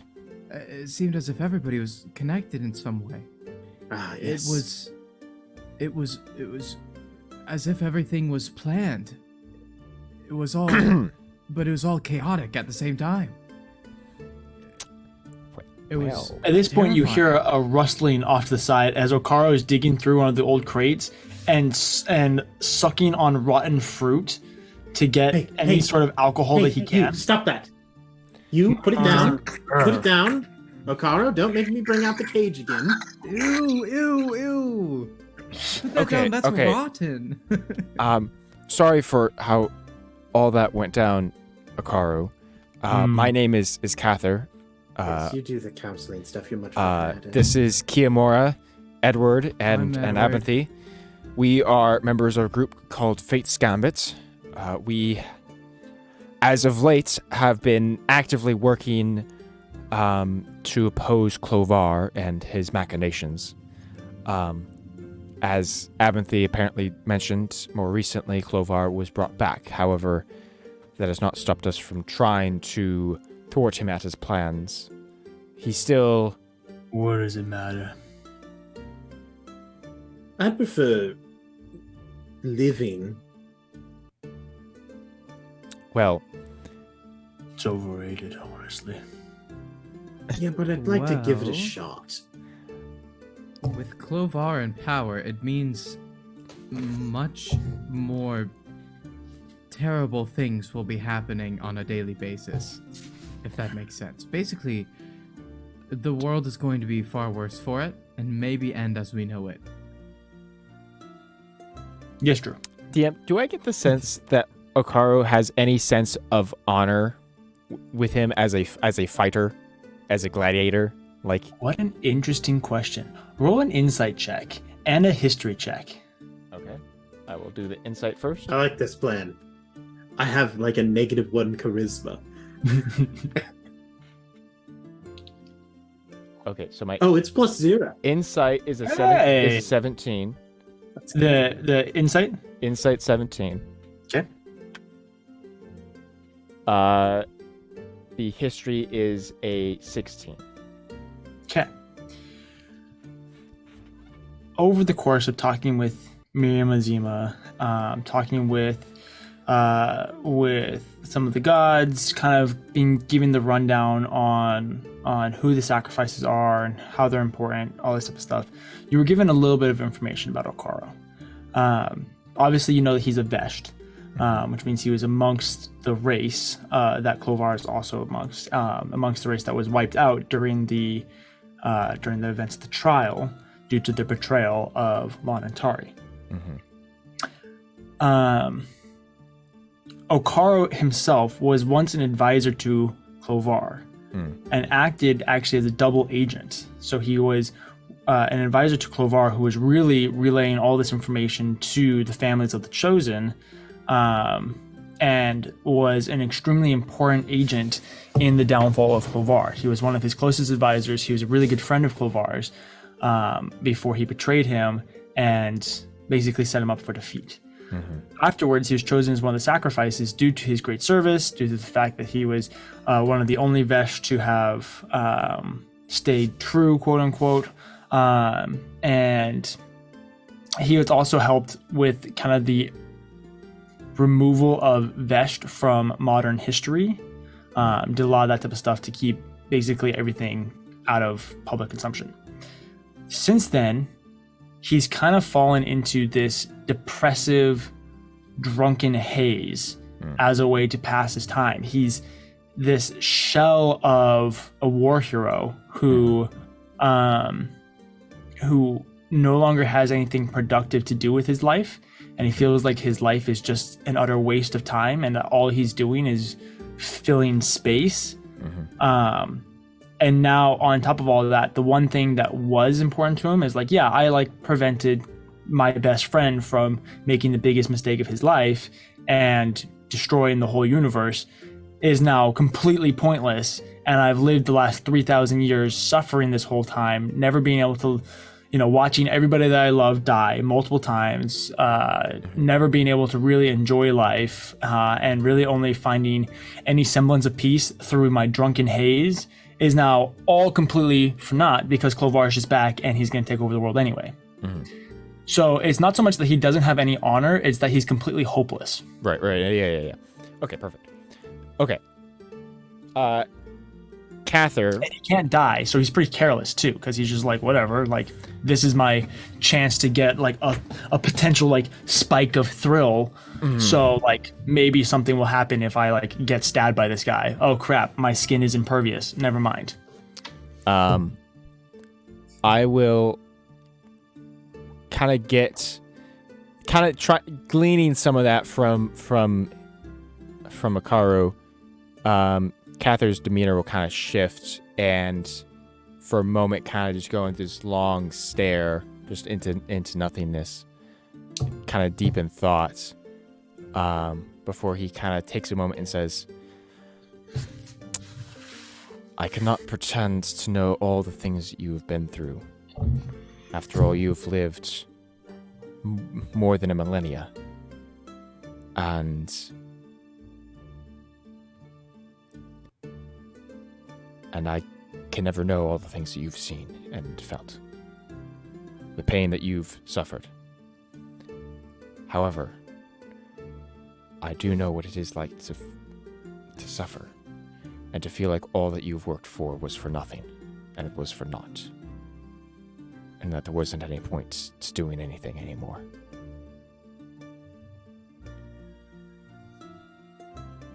I've felt that darkness as well, and I let it consume me for far too long. While it may feel meaningless, there is meaning to what you did. Even if Clovar is back now,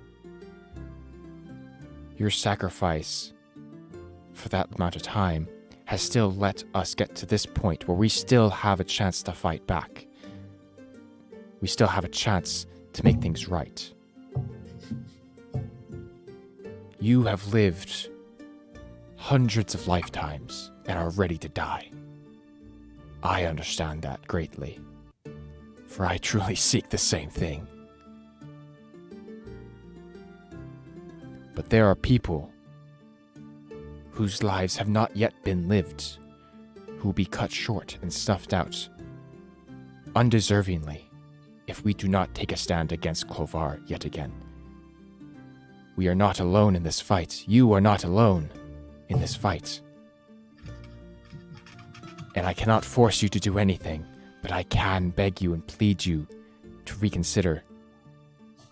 Because there is still a fight to be had. There's still worth in what you have done and what you can do. And while I have no way of assuring this, when it's all said and done, I will do everything in my power to take your burden away from you. What would you have me do?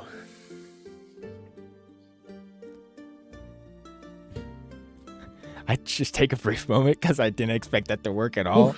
I don't know. I didn't expect to get this far. Well, right now we are gathering allies and gathering strength. Right now, my friends have been trying to work to meet with other members of the Six Sacrifices in order to give warning of what has occurred. We've already met with Miriam Azima, and she is working with the Chosen directly to try to see what things we can do to prevent Clovar's ascension. An excuse to re-meet with her love, I'm sure.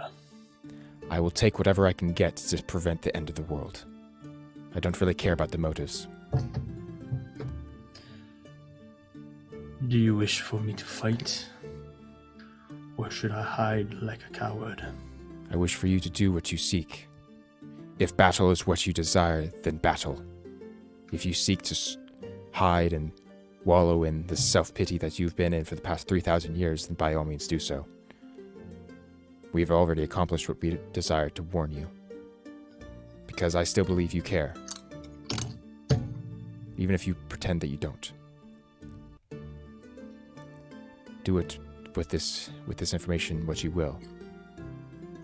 When time is right, we will call for you. If you choose not to come, that is your choice.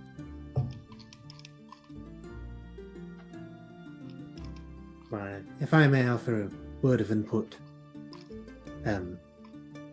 At minimum, what we are lacking now more than anything is information. We have no idea of really what or who Clovar is. No idea of the capabilities that he has, or any of his allies. By the way, Adelar Crave is a traitor. So What a rat of a man. fantastic. Yeah, he did seem very shady even when we first met him. He was kind of a squirrely He was fellow. a cool guy. Was once very much a zealot of Lonantari. But now he isn't. I cannot say. That's the problem with zealots. Every time. But yes, I might at take a little minimum- offense to that, Abinthy, but thank you. Oh, you aren't a zealot. You're like a very excitable priest. Fair enough. Bit of a zealot, but a lovable one. It's like a zealot adjacent. But as Abinthy said, information is what we need the most. Anything you can share that would be of value.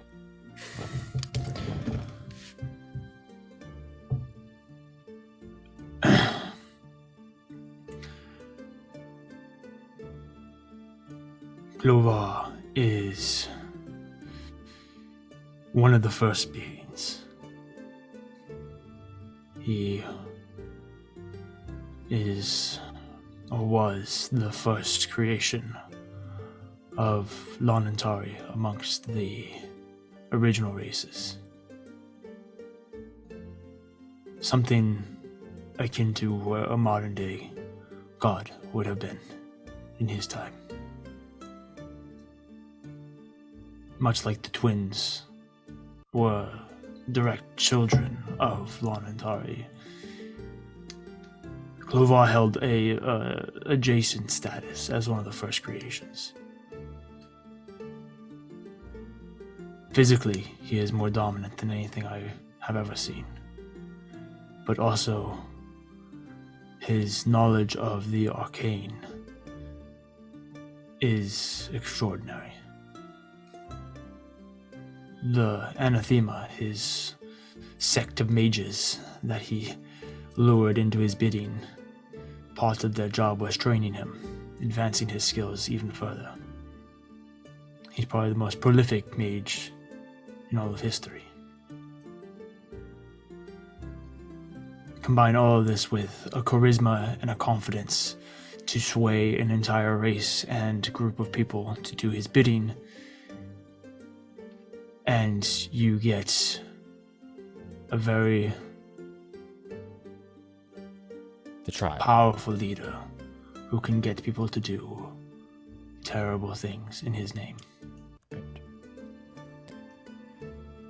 And you knew no obvious weaknesses that we could exploit. I brought him down through his confidence. His hubris allowed him to think that he was untouchable. With Lon and Tari out of the way, there was nothing that could stop him. And that very well might have been true. But the idea that someone who he trusted was disloyal was such a foreign concept to him that he shared everything with me, thus allowing us to gain very important details in the war, prevented many casualties.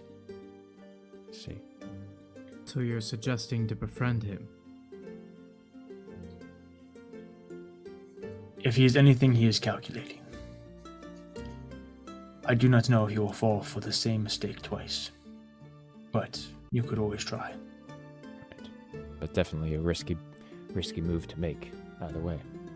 Especially if you've already declared yourselves enemies of him. He didn't kill us. I did no such thing. I mean, I kind of did, but... Oh, no, you're super out of it. But to be fair, though, when he had us captured, and Catherine's more saying this to the group, not necessarily trying to reveal this to Hikaru, not excluding him either. But when he captured us, we did escape under the guise of deciding to work with him. So perhaps it's not too far-fetched to pursue that. At least maybe one of us. What did he need from you? Well, he asked us to go retrieve a piece of the rod of 7 parts, because we knew where one was, and in the process, kill a mage that we knew who was protecting it, and we agreed. And then after we left, we proceeded to tell our friend to collect the rod and hide and run. And we haven't seen him or spoken to him since. The irony that he wishes to use his downfall as the tool for his new reign. Yes, there has been, it feels like, a lot of backstabbing that's happened leading up to his ascension, or his revival. Tell me about it. In regards to the rest of these, of your group, the 6 sacrifices, any important things that we should maybe know about them, how to find them, Ways to convince them. Yes, things that we should maybe try and talk to them about, information that they might have that could be helpful. Things that we definitely shouldn't mention around them. Allergies. Favorite foods. Good hole-in-the-wall restaurants I'd like to visit. Oscorus Mother's is maiden quiet. name. I'm sorry. Oscorus is quiet. Quiet. Very gentle. He works out of fear.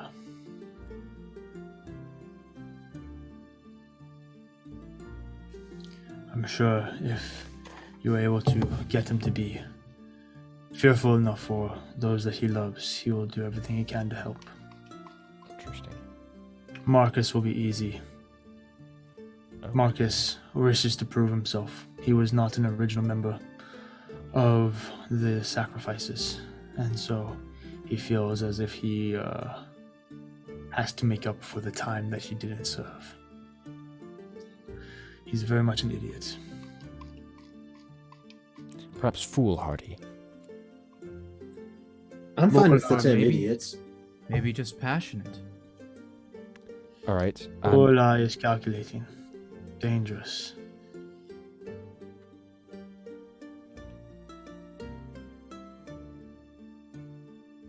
I feel as though she potentially took on this curse, not truly to protect the people, but to allow herself the time for her experiments.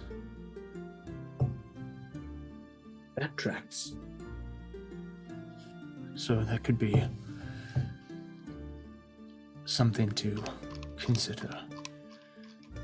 Miriam is probably the only one of us who's truly here for potentially for the right reasons. Interesting. Aside from maybe myself, but I have fallen. Um, She knows the deadly consequences of the six truths. And I mean, she was there at the trial. She served alongside those that became the chosen. She's committed, determined, strong sense of duty. I see. Can I roll an insight check to see if there was ever anything between them? Like, was there any latent, like, regret there? Between Miriam and... Yeah, I'm just saying, that sounded Carl? very, like, yeah, man, she was the one who got away kind of statement. I'm just saying. Make an insight check. Yeah. I'm just saying. Yeah. The master of the harbor, the ship master, that needs to know. Also, while we're on this topic, I'm curious. Do we ship Valna and Kiamora more, or Kiamora and Melora? Volna and Kiamora. That's too. Volna, yeah. I think that like it turns into too like it's almost like a sister to Look, Kiamora. Kiamora. Like, Okay, I'd see it as Kiamora doesn't need all that drama. that is, Like, that's not fair. to say, I'm not saying Melora. I'm not saying Melora generates drama, but I mean Melora's wrapped up in the Fae. Like there's a Kiamora lot does of not need the history drama of dating there. your dead ex-girlfriend. Oh, Yeah, no. that and then. Oh also, yeah, that's weird. Dog. Yeah, so Fae and he'll date Daughters, my widowed sister. Yeah, no, that's completely. He's fine. not good point, widowed. actually. She wasn't widowed because they never got married. That is They were true. just That they were just engaged. That is true. Yeah, She's That's not a fair. widow. that's totally on board. That Well, you know I that, gotta move that's on fair. eventually. That's fair. Weird. Totally fair. Yep. Yeah. And she's All gonna move that. on. I was just from I one was of your best friends, and I was might as well be curious. your other best friend, right? yeah. You know, I guess. 25 on that insight check. It's hard to tell. There's probably not a whole lot of romantic interest, or maybe there's never any like sexual tension or anything like that. Nah. There might have been some like warrior's admiration from one Yeah, like. that's boring. I'm sorry that's boring. Ugh. Hey, No, Catherine says respect to that. You know. That's- Just, You know, but That's it so was much- kind of like someone else who's willing to do everything that needs to be done. Correct Get statement. it done. It's so much harder to manipulate him using Miriam Azima if it isn't like a love thing. So, now we have to go other routes. Gross. As for Zood's Thrym, Oh yeah, that guy. Zuthrim, that's his real name, not Adelard Graves. Excuse me, sorry about that. you have several options. He can be killed. And so long as there is one to replace him, you could remove him from the equation. quick question: does that extend to all of you? As long as there's somebody to replace you, technically you could be killed. We all can be killed. And yes, you can replace us. Interesting. If we are killed in a temple of the six truths, we cannot be replaced. Cannot be replaced. We cannot die outside of this. Interesting. We can only either be sacrificed or replaced. Sacrificed or replaced in a temple. So how would we go about aggressively replacing Zood's Thrim? That which can break our skin is only of a Strusian blade. Oh, interesting. That's doable. That's very that's achievable. Okay. And the wish spell Ooh. could also cause our demise. Ugh. That's harder. I'm so And- surprised that even exists. Shadow Skull poisoning is another option. I like the sound of poison. Big But, poison yeah, fan. it must be done What in is- the temple. What is a shadow skull? Shadow Skull is it's the skull of a lich that has been taken through a ritual to basically take all of its dark essence and combine it into basically a poison. Oh yeah, it's good stuff. It's old poison. That's a classic right there. That's Well, I some think we storybook can poison. Safely assume that we won't be obtaining any of that. Apathy. No liches. Lich hunting! Lich hunting! I'm just saying. Isn't the Soul Stealer a lich? Okay, but Is I'm the Soul still on Stealer that. a lich? I'm still on that grind. Okay, just saying. Drew, didn't even know it has been liches. kind of nagging at Drew. Like, feels like a missed opportunity. You know, I really wanted to fight the Soul Stealer guys. I'm just gonna say it.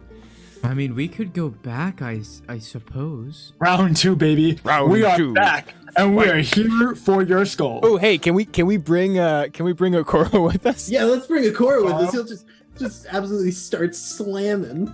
Just start ragdolling him. What are you gonna do?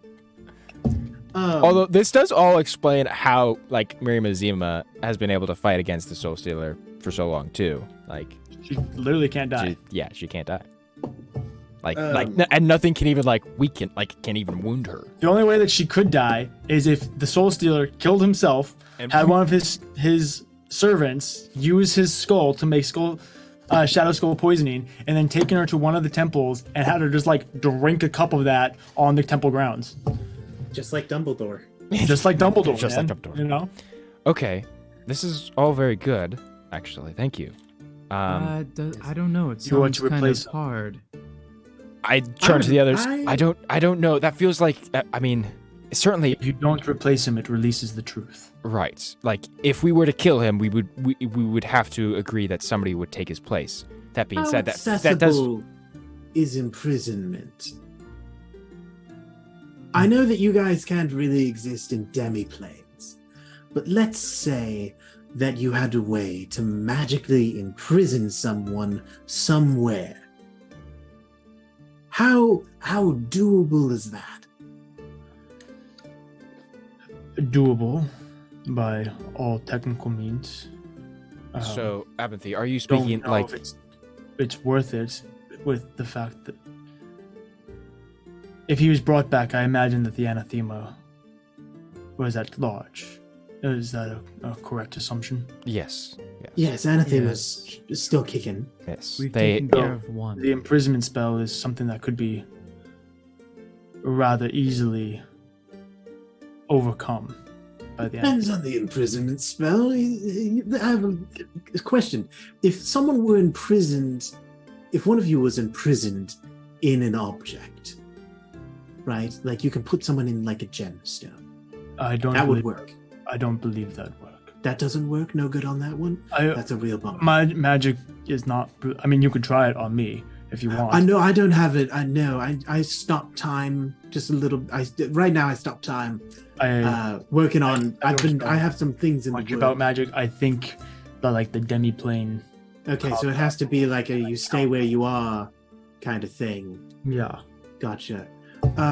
So I'll think more about that. I have a couple of quick things, but I've really got to use the privy. Right. So Bring Yeah. back booze. quick couple of statements, couple of things that I need to say.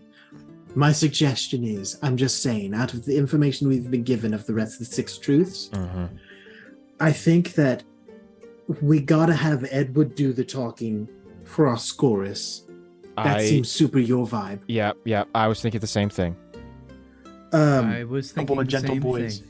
I think that Lorelai and I would get along great. You guys would I just also- start like diabolically cackling. I as you plot your also techno agree with this. together. Obviously, everyone should be there. It's not like we should go split up. And Yeah, search yeah, for but it's clues. just like the main talking.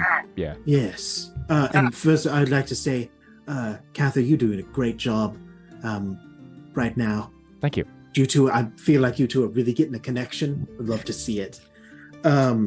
Mira Zim is taken care of, and then Marcus Steele, we just group up and party down. And I think that that'll hit just exactly what we need. Right. I think when it comes to trying to take the place of one of the sacrifices, obviously, if we had to replace any of them, Zoods would be the first choice. But it should be probably, a final resort. It's just given the gravity of that choice. I mean, the main problem is the difficulty of it, because there's so many prerequisites. You can get him to a temple and then kill him there. I feel like that's almost worse though, because then you're also in the temple. This is Kiyomura speaking. Oh, Kiyomura! I thought you were the other guy. Yeah. If push comes to shove, I would be willing to replace him. I think that's a good choice. I mean, it would suck for you, and I'm very sorry that is the case, but honestly, you're a pretty good candidate. I'm not opposed to Kiyomura being a candidate. I would also volunteer myself. I feel like I also have the least to lose out of making that decision. I would argue you almost have the most to lose. You've already spent your whole life wishing you were dead already. You don't need to spend eternity of that. I've spent my entire life trying to prove that I'm worthy of something. Let me do this. Alright, I won't argue with you on this point right now.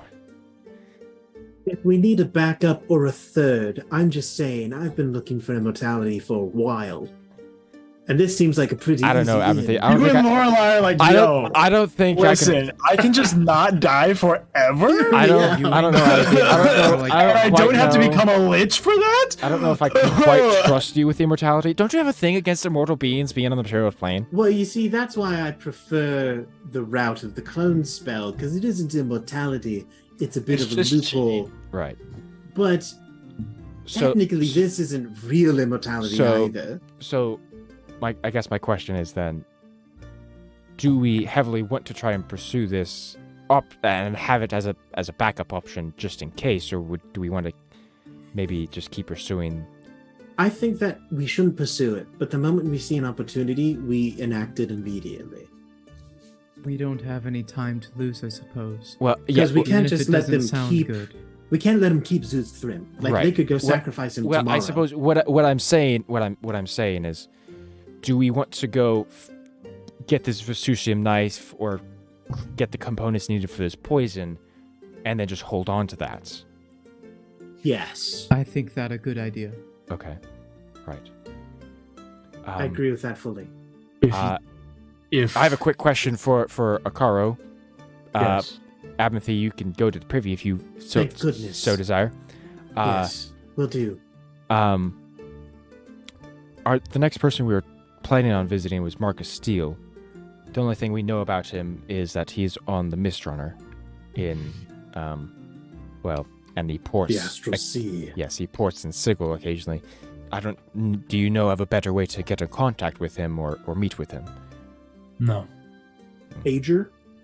We Yeah, don't do you have a anywhere. do you have a sending stone for everyone? You know, just y'all keep pen pals. I'll take an email, fax,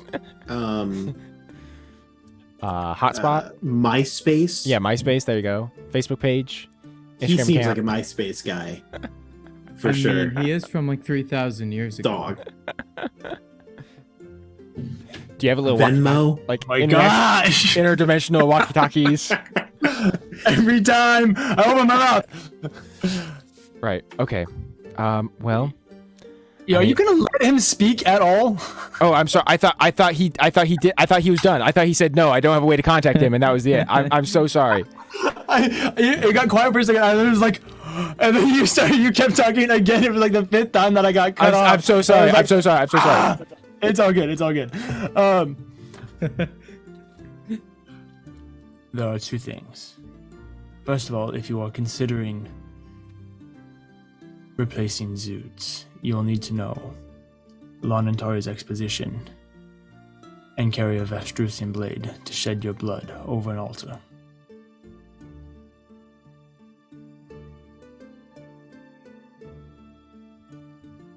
Second of all, I have no way of communicating with Marcus Steele, but I am able to get a feel for his location. Okay. It is not accurate, but it is one way. It was a backup.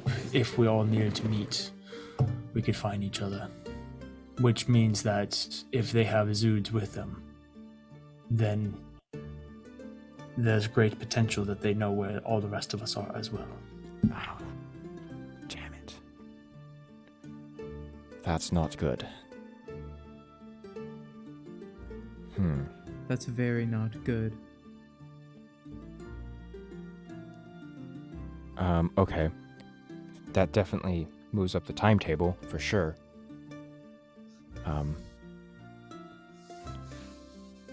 Well, You can throw the schedule out the window. I mean, I guess... Do you all have to be sacrificed together? Or can No. it be? No. It is one at a time in each of our respective temples. Okay. Honestly, it might be a good thing that that Zeus can find them, because that means that they still need him until they have everyone. He's the last one that they can kill.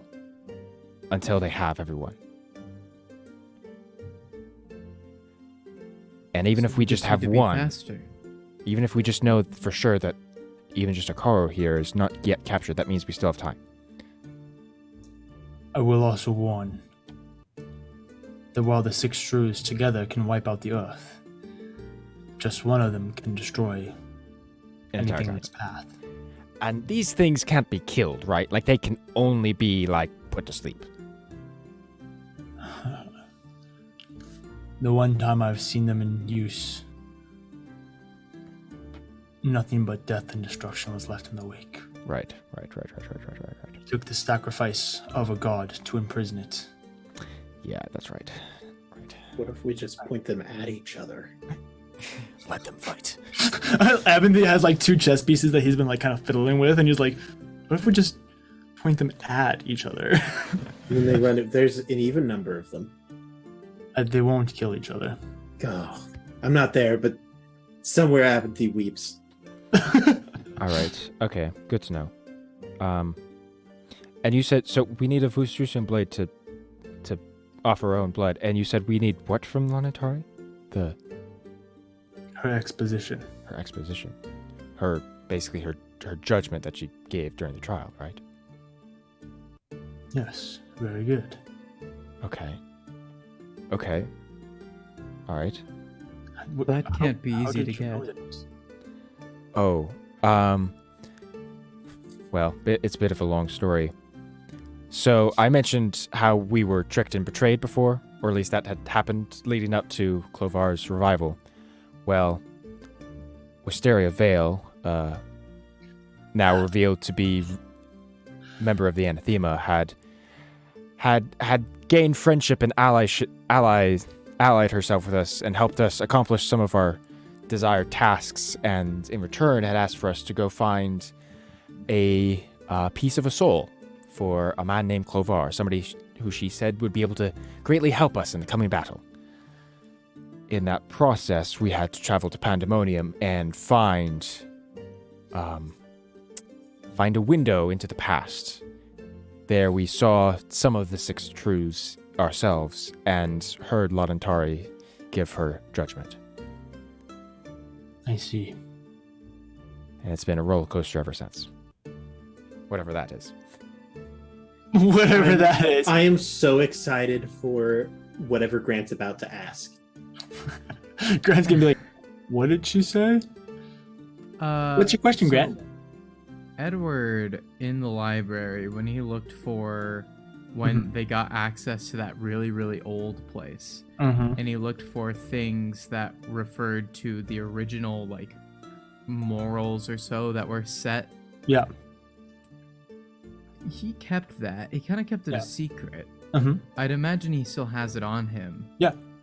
I'd just like to peek at that because I'm assuming that isn't the exposition, but perhaps it could help in aiding maybe how to get that or something like that. I guess it's also a question of how well is it documented and/or do we recall it? Because we did witness it.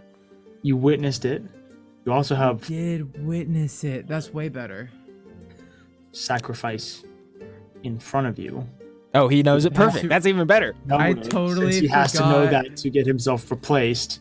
I see. totally So- forgot that we just literally watched it like a movie too. You literally I like watched it like a movie, yeah.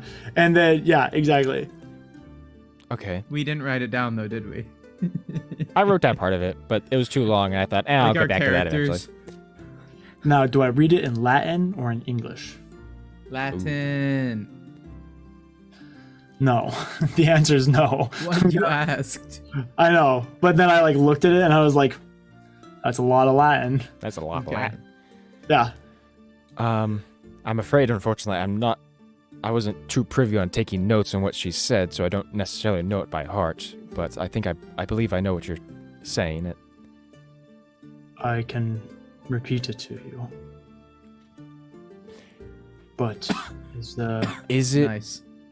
is there a way that we can I was gonna say, is there a way to block out peering ears or eyes? Well, I don't possess such magic. Abinthy might. I have the little dome. Lehman's tiny hut. Does scrying see past that, DM? Oh, scrying. Super does. Pretty sure it does. Yeah, it definitely does. Avanthy, you got something for this? Because I was gonna say Well, I mean- there are other more powerful spells that specifically are like, yeah, no, it blocks divination. Lehman's Tiny Hut does not. Do I have a spell that would work here? Absolutely, I do. Is Abinthy on this plane at the moment? Oh, No. He's not on the privy. Oh my god. He's in a different plane. He definitely left a note on the door that says, "It's gonna be a long one." Aaron, why? Because you can't know that I'm not there.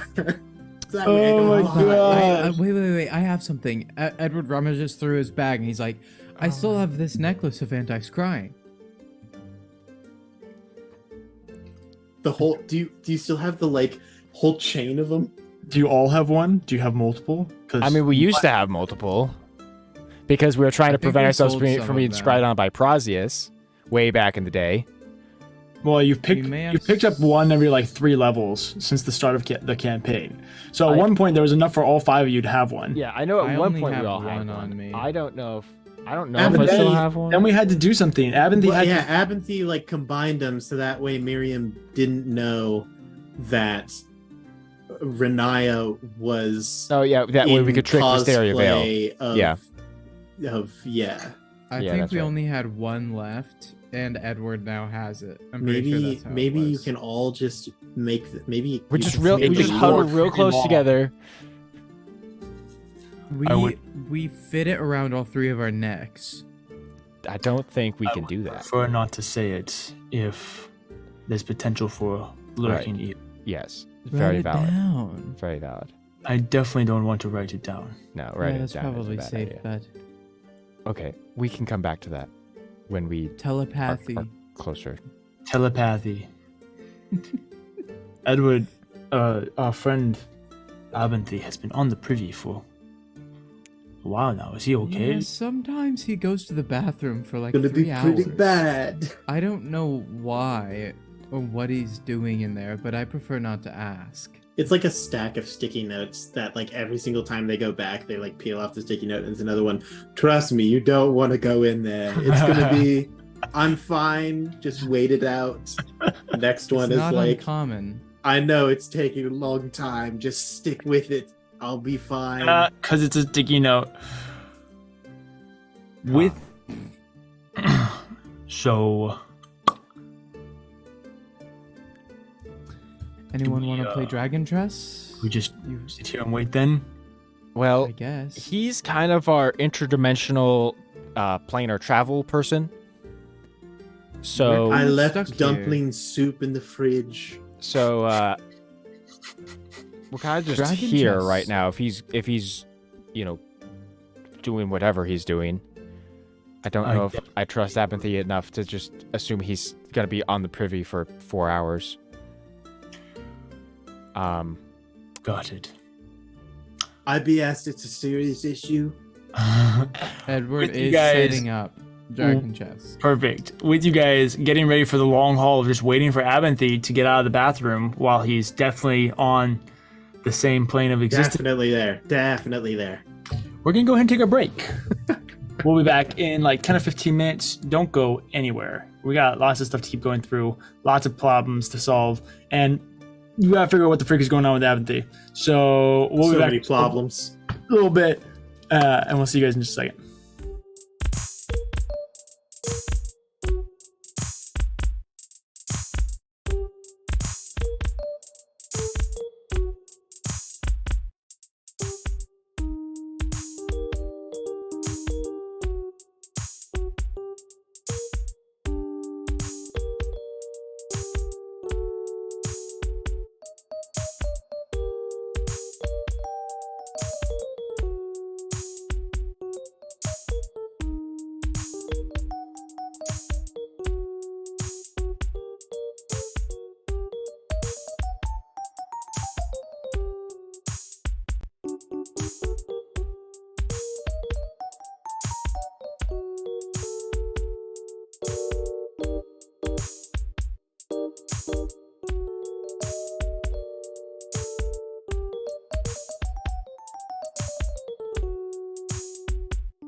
All right, and we are back. So we're gonna pick up with Mr. Abinthy Triplewitz. Abinthy, you just left to go to the privy. You locked yourself in the bathroom. You left. You write up your sticky notes real quick. Stick them on the door. Mm-hmm. What are you doing, sir? I'm gonna cast the plane shift spell. I already rolled for it. And I succeeded. Nice. And I'm going to plane shift to Clovar's base. So you're going to the town of Wisteria Vale. Yes. Okay, great.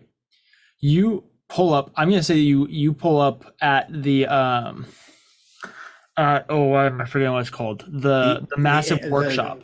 The AVA. Yeah, whatever it's called. The French word that I can never say. That's right. the one. The atelier. The atelier. Atelier. Yeah, that's what it is. We'll say you pull up right outside of it. Absolutely. You pull up. You suddenly appear there. It's a cold morning.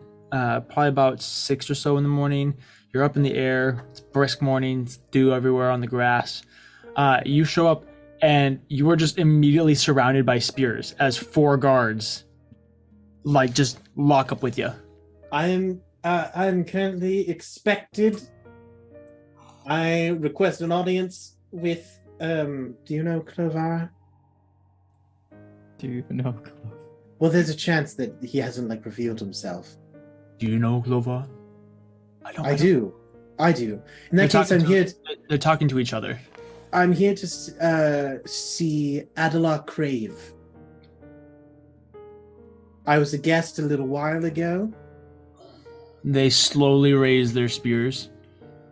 Follow us? Sounds Before good. they start guiding you. Yes. You wouldn't begrudge an old man his walking stick, would you? Oh my gosh. Yeah. Yeah, and then I'll follow them. Are you? Oh.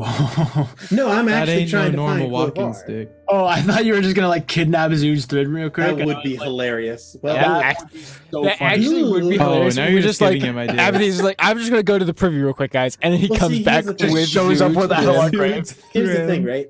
If they don't know who Clovar is, then they probably don't know who Wisteria Vale is. Well, And no, if they because don't- Wisteria Oh, Vale is a Wisteria public Vale, figure. She's the literal leader of the Oh, town. I didn't think that she was public, though. Oh no, she's very much public. Yeah. Yeah, I picked that up too. I super thought And I'm that me. she wasn't for a very long time. No, she's Because I thought super that is, 'cause she's- Adelar was the leader because that's who I Adelar is assumed. the leader of a lot of the arcane. I remember being distinctly surprised that there was someone actually named Wisteria Vale. And I will state that. If she is public, understandable. In that case, I would have said, I'm here to see Wisteria Vale. Okay, absolutely. Wisteria Vale is very much public. Yes, you can go see her. Yeah. You were led into kind of a waiting room for a little bit before. Elevator music. Yeah, there's some elevator music. I have one of the kids' magazines. It's arcane arcane for children. Yeah, And it's teaching you how to do the dancing lights cantrip or whatever it is. yeah. It's like, do you want to know how to pull a rabbit out of the hat?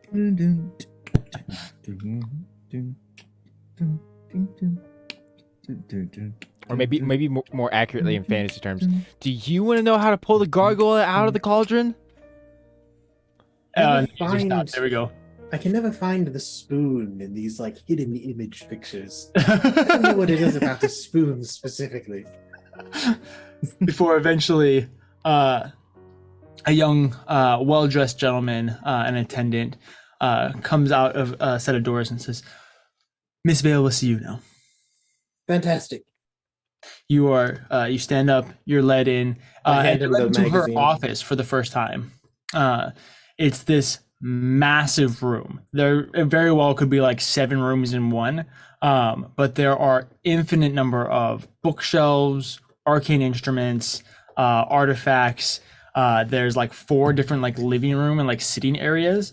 You can see that she definitely has 2 either mirror images of herself or clones or something along those lines that are currently grabbing books off the thing, and they're studying through things. You kind of get that very, very old high level mages will kind of create Yeah, it's versions the of themselves to basically do the grunt work of the research for whatever project they're on. yeah, Because it's the one obviously that you can only uses trust the yourself. snowman spell. Yeah. Before she looks up, kind of pleasantly surprised. I was not expecting to ever see you again. I'll be honest. I wasn't expecting to visit your office. I'm looking for Clovar. If you can just direct me to wherever he is. He's Is this something you'd like expecting to me. discuss with him? Anything you have to discuss with him, you can bring with me first. That's fine. I have information regarding. He sent us on a mission. Did he tell you what the mission was? Yes, you are to recover parts of the rod. Have you brought them? Yes. Unfortunately, no. That's why I need to see Clovar. Information wise, no, I don't have them. I was just in a fight. They don't know I'm gone. And so I was just kind of hoping. Normally, he would ask me questions and I would respond to them. Would you like to ask me questions so I can respond to them?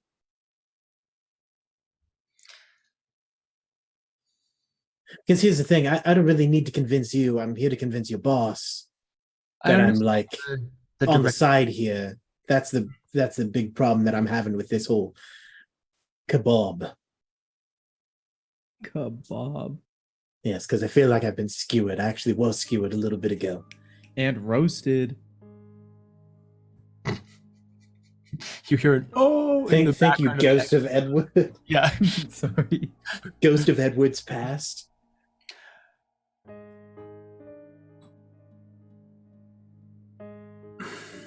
Normally, I would test you myself.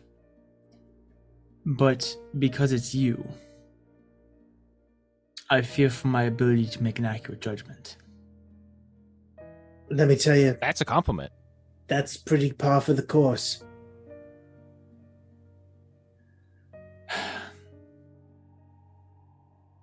Wisteria, at which point the two other Wisteria veils in this room both look. One of you go get Clovar, if you could.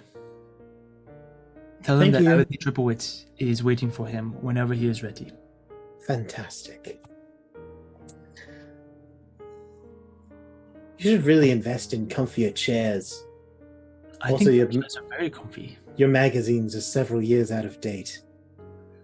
I don't often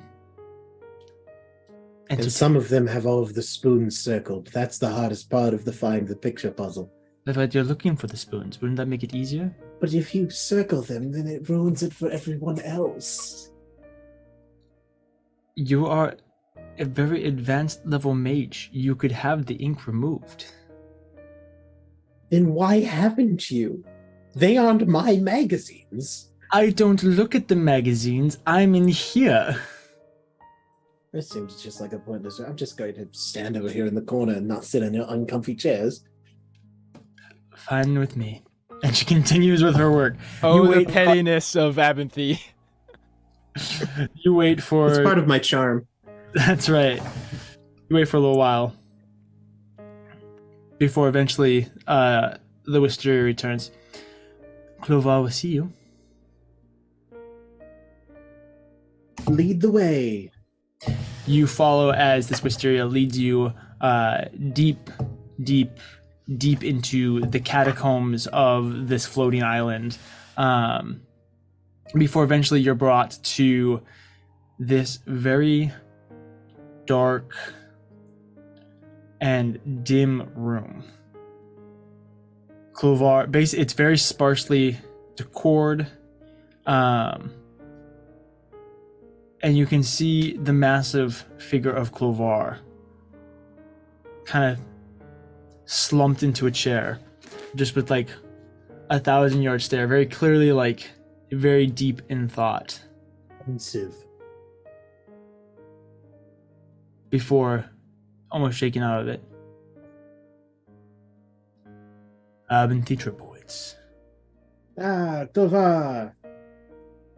welcome back. Yes, well, the spears were a bit much, but it's fair. Have you brought me my rods? Fortunately, no. I do have information. Some of it good, some of it bad. Most of it just trying to convince you not to stab me. Biggest part of that is the fact that I showed up at all. That is I suppose a testimony to your diligence. Yes, well, let me tell you. What? I said proceed. Oh, yes. Let me tell you. Renaya full on lied. Never planned on going to find the sorcerer, whatever his face is, going to get the rod. It was immediate teleport and then talking about how not to do that. Also, they have hidden or sent the rods places. I would imagine you know where. Unfortunately, I do not know exactly where. I can give you some vague guesses, but I have no idea where they ended up. Make a deception check for me. That is not a lie. You know where at least one of them is because you hid them. I told someone to run with it. So I do not know where the Dragonborn is. No He idea. doesn't know where You the know where orcs Leshka put. is. Yeah. No idea where Leshka is. He doesn't You know know where it's the with orcs the put orcs. I do know that Edward took it to the orcs. I do not know specifically where Cather hid it on the island. But you know it's on the island. I said I knew vague locations. Okay. I was all right. I see what you're trying to do here. You're like vague locations, as in like it's within this like 2-mile plot. I know that it is. There was one somewhere near Gambit's Keep.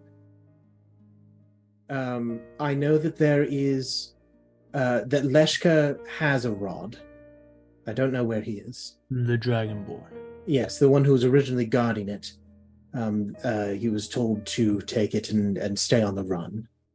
As for the rod that was at Gambit's Keep, I believe Edward took that to a Thaler, most likely to be guarded probably by the orcs, if I had to guess, which is very unfortunate for everyone involved.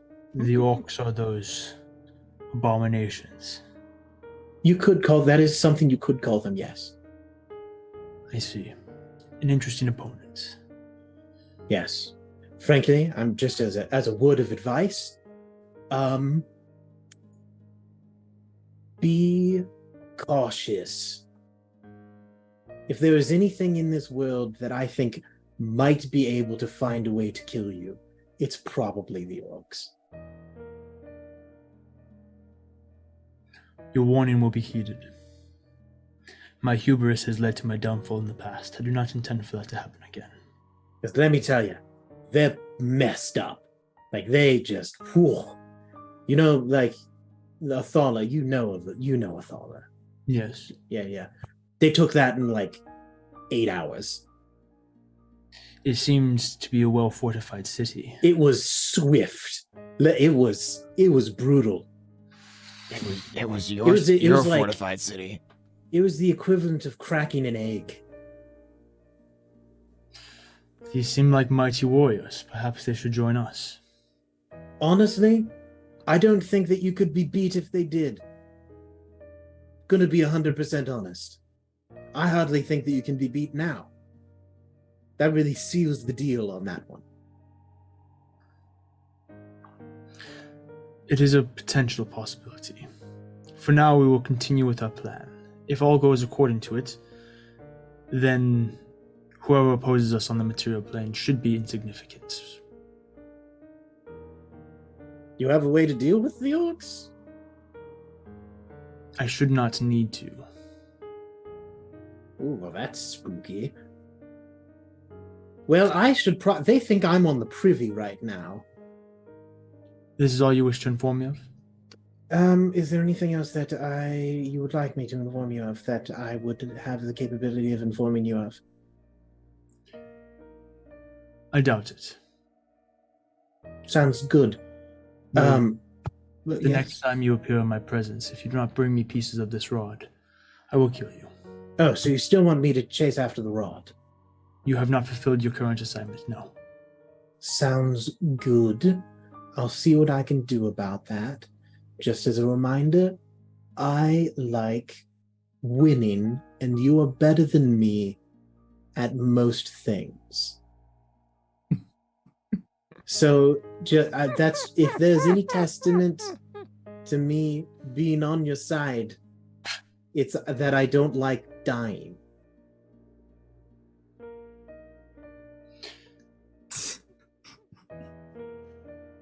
Noted. Sounds good. That's all I really came here to do. Glad I could give you the information I can. I'll be honest, I don't know if I'm going to be able to find those rods. You seem to be just darn right better than anyone else I know at doing it. So you probably won't see me again, and then you're probably going to kill me. But it was nice talking. Goodbye. I'm just going to leave. I think this very well might be the only campaign that I have ever seen streamed on the internet where the players can just casually talk to the BBEG and not just be killed. That's why I'm here. So true. Aaron, on a Keep scale of going. 1 to 10, how well did you think that went for you? Oh, it's about to get better. As I'm going to go. I'm gonna grab Adelar and get out of here. No, I That would be like such to, a power move. I would like to thoroughly scout. First of all, I would like to look all around Mhm. for locations that I would hide a god. Okay. Go ahead and make an investigation check. Ooh, that's fine. That's a number that could be worse. 19. That's solid. That's pretty solid. 14 plus 5. I'm not proficient in it. The fact that you have a +5 is pretty good. Smart boy. You begin searching this atelier. I think. Yeah. No, you got it. Yeah. I'm confident. Yeah. Oh, 100%. On the money. As you begin searching through it, just so I kind of can process a little bit. What are you searching for? Like, what are the clues that you'd be looking for to hide that? Like, do you have a way of kind of like sensing her power? Do you have I'll do a signs I'll that do would a- be of something that could imprison something of a high level? Well, the first thing is, if I owned this atelier, Mhm. where would I store a god? Because I've probably considered the possibility before. Okay, all right. The second thing, I will cast detect magic to just specifically, I'm just gonna not care about any magic that doesn't seem to be like binding magic or divine magic. Okay. Those are the ones that I'm looking for. Okay, I gotcha. So, thinking about the potential history between Clovar and Atrosil, you would imagine that he would keep her close to him. Mm-hmm. So, with that in mind, you know that she's probably somewhere down here. Probably not going to be too far away. You then begin to search basically kind of the floor that you're on or the area around you for something that would be capable of having that type of strong magic imbued into it, and eventually it leads you to a door, really a wall covered in arcane sigils. You're like a little bloodhound, like sniffing out magic. You're like, and eventually that's a good one. this wall. There's no windows. There is a door. Again, covered in arcane sigils. It's just like rows and rows and rows. The whole wall is covered in it. All different forms of binding. There's also other magic involved, stuff for kind of like creature comforts. It's clear that the like invisible quorum in there servants. And... is very much arcane in nature, but it's just allowing her to live comfortably within this cell, basically. Sounds good. I am going to do my absolute best to commit every piece of important arcane stuff on this door to memory. That's the first thing that I'm going to do. Okay. Go ahead and do an Arcana check for me. Just in case Apathy ever has to bind a god. or break one free. I have a plus 17 to that, so that's gonna be a 28. Nice. Wow. Yeah. Yeah, I that's rolled solid. low. 9 on die. What am I gonna do? Yeah. Oh wait, no, it's a 26. Then I'm a liar. Excuse me. You're able to get a lot of it memorized pretty instantly. You're like, yeah, that makes sense. Okay, yeah, all this. Yeah, that's par for the course. Yeah, absolutely. You're That's able. what You I can would've cast done. 9th level spells. You know the imprisonment spell. You're like, yeah, okay, this kind of makes sense. Sounds good. Great. I'm also going. Is there like a keyhole or a gap under the door? Sure. Okay. I'm just going to very quickly write I'm just going to write Ebenthar on the note. And then I'm just gonna kind of like kick it under the door a little bit. Assuming that she knows enough This place to like, needs to be swept. to like to like look at it and then immediately burn it. Well, Like, it's kind of interesting because as you slide it under the door, you can immediately tell that it is burning as it slides on the door. So you're just kind of hoping that she got to see it. yeah. before it Maybe burns. she can smell the name. That's right. That's all that I care about. That way she knows something's going on. Mhm. Because I don't have particularly anything else that I could really do to like let her know that things are happening. I suppose I could flash a light under the door and try to Morse code. Morse code. We will save you. Beep, beep, beep, beep, beep, Yeah, beep. we'll assume that that she knows what's good, what's popping. Yeah, she's got faith. I wish that. Oh, also, this whole time I have had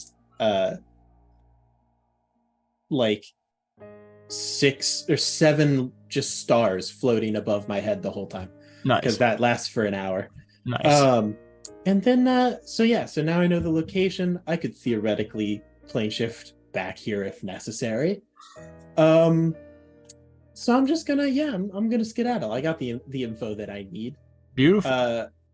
I'm gonna plane shift back to Sigil into the Absolutely. Please roll your die. Yes. Oh, that's interesting. Maybe she's standing close enough to the door that she'll just teleport with me. 19 on die. So Okay, beautiful. we don't fail it. You find yourself back in the privy of your tiny little shack. Yeah. I listen to the door. Do I hear people outside? This game is very dumb. Another game. Well, you've won every time. I don't know how you keep Oh winning. boy! Wow, that was a doozy. Oh my Oh. goodness. How long has Why it been, feel Aventhy? Welcome back to Oh. the land of the living. Let me tell you, Been on the dumpling toilet soup. for like a solid 25 minutes. I Woo! think you should maybe go see a medic. No, trust me. I have. There's nothing they can do. Oh, what? Everything's That's- all just messed up down there. It's all bad. All bad. I feel bad for your descendants. Yes. Don't plan on having any. I'm engaged to the Queen of Hell. Makes things difficult. It's a long story. It's a Daughter very, of it's a very, Asmodeus. it's a very long story. Oh, let me tell you. Oof. What? I'm confused as to your motives. If you are engaged to a daughter of hell, why are you aiding in the destruction of Clovar? I got this one, Seems Aventhy. I'm going to say, give me 10 minutes. I'm gonna 10 minutes. I'm going to cast the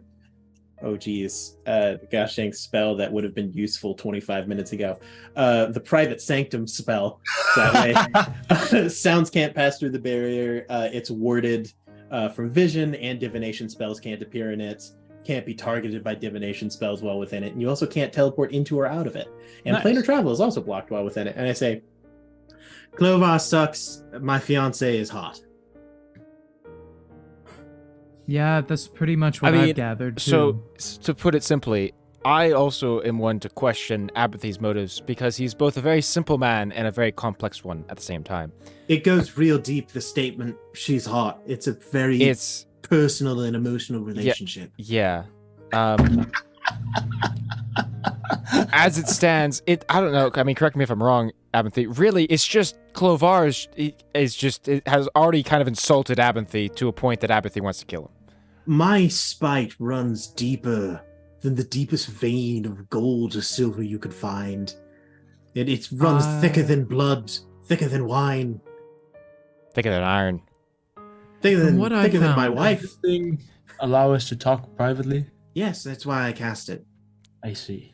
Yeah. It's a private Would you sanctum. like me to inform you of the exposition then? That would be lovely. Oh, I've been waiting for someone to give me exposition for days now. No, the exposition. The exposition? Yes, prior to the trial, what? It's He's going to Frick, take me what's to the your side and Just so explain what's guys happening. know, Yeah, I will yeah. send you a picture of this after the session. great. Thank So God. try and write down a whole Oh, paragraph thank as I read. God. But Okara begins. He closes his eyes and begins Sorry. reciting. Your downfall began in a search for glory.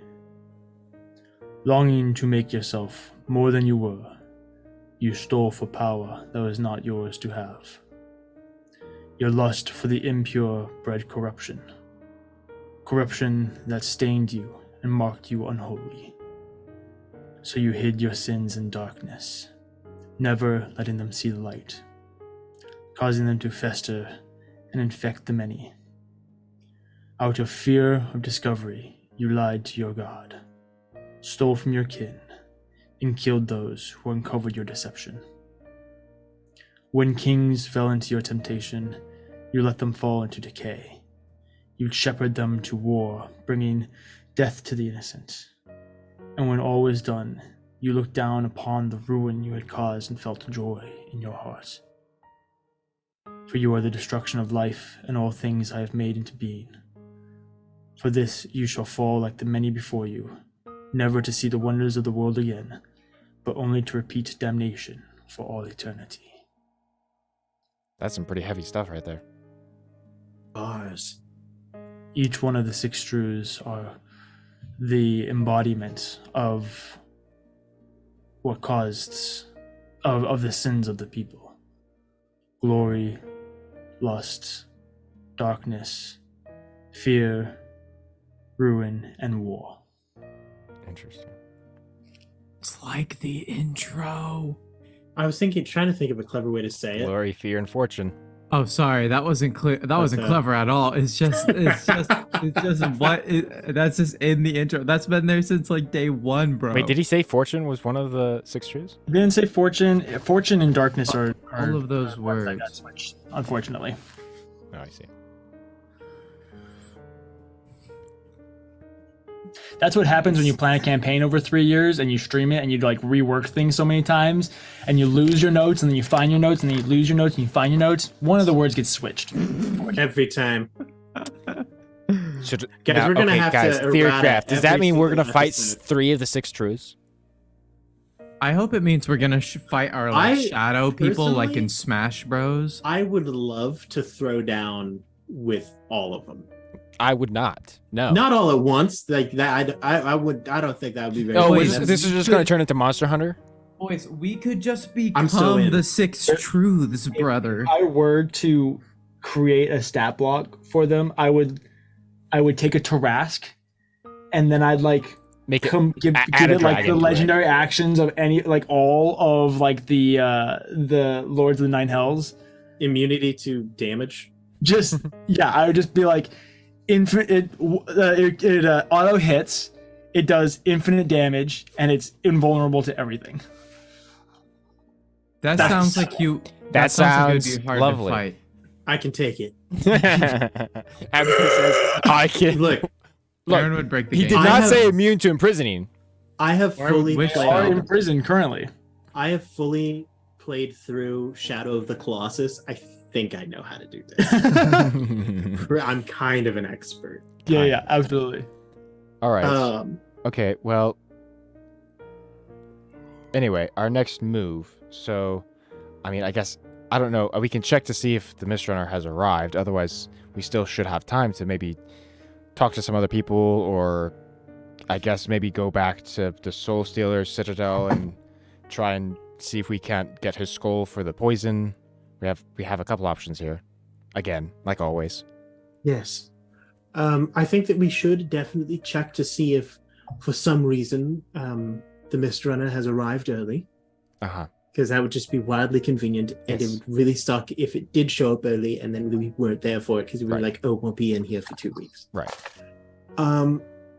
To add a wrench into the plans, I found out where they're keeping your girlfriend. Oh?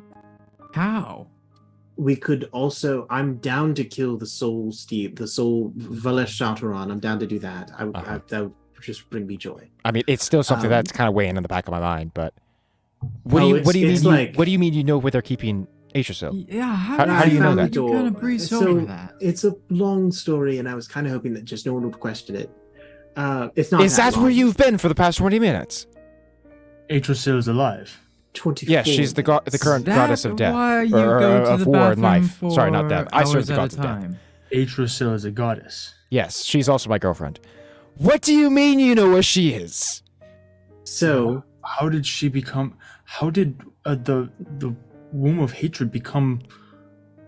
It's okay. Well, okay. So that's not a good look, Catherine. Quick. I hate to say How did she become a god? And why would we already knew that. We already knew this. now that Clovar's back, what does that do for your relationship? She was like, okay. Oh, it's First so of all, awkward. first of all, so she, yes, I know it has been revealed she used to work for Clovar and was in fact a lover. However, a lot has happened in the between time since he was last here and is now here. And she was his lover.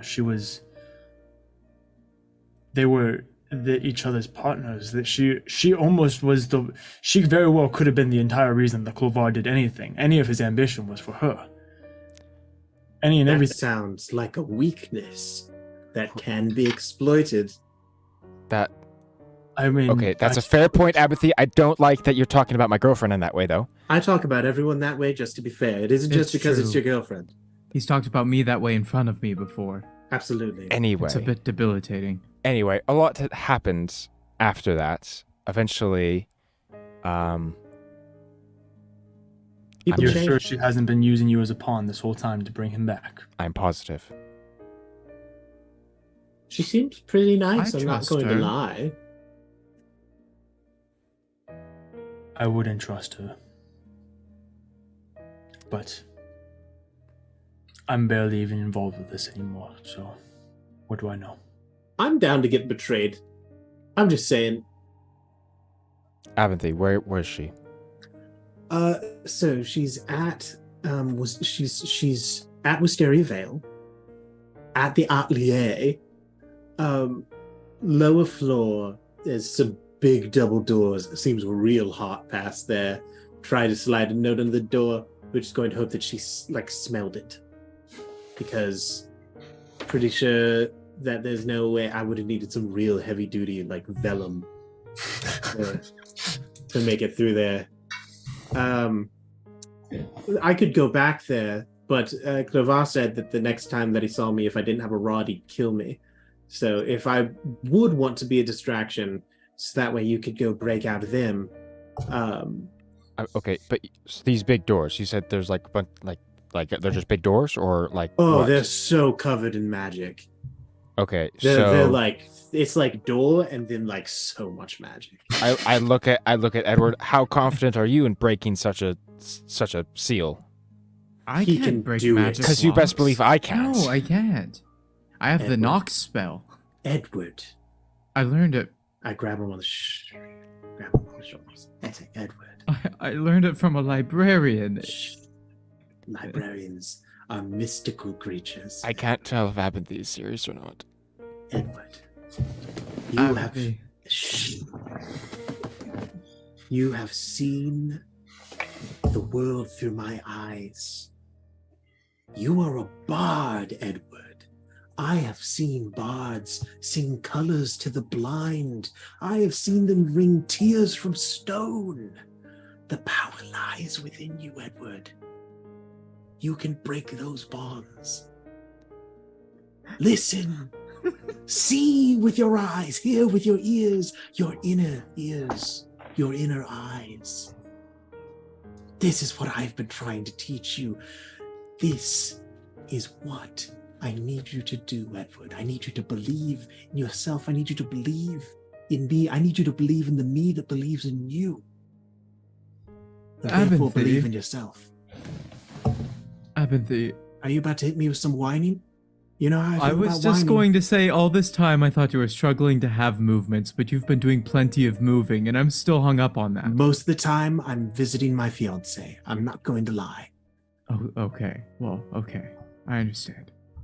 But we are talking about an incredibly strong arcane lock, and look, I don't have much experience. I put with my doors, hand Abinthy. on Edward's shoulder. I can listen to the door. I can play music to the door I- all I want, but will it change anything? I put my hand on Edward's shoulder and I say, Edward, you are one of my greatest and longest standing friends.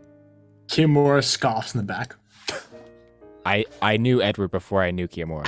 I know. It's just an objective fact. It's like, I thought we've been bonding, bro.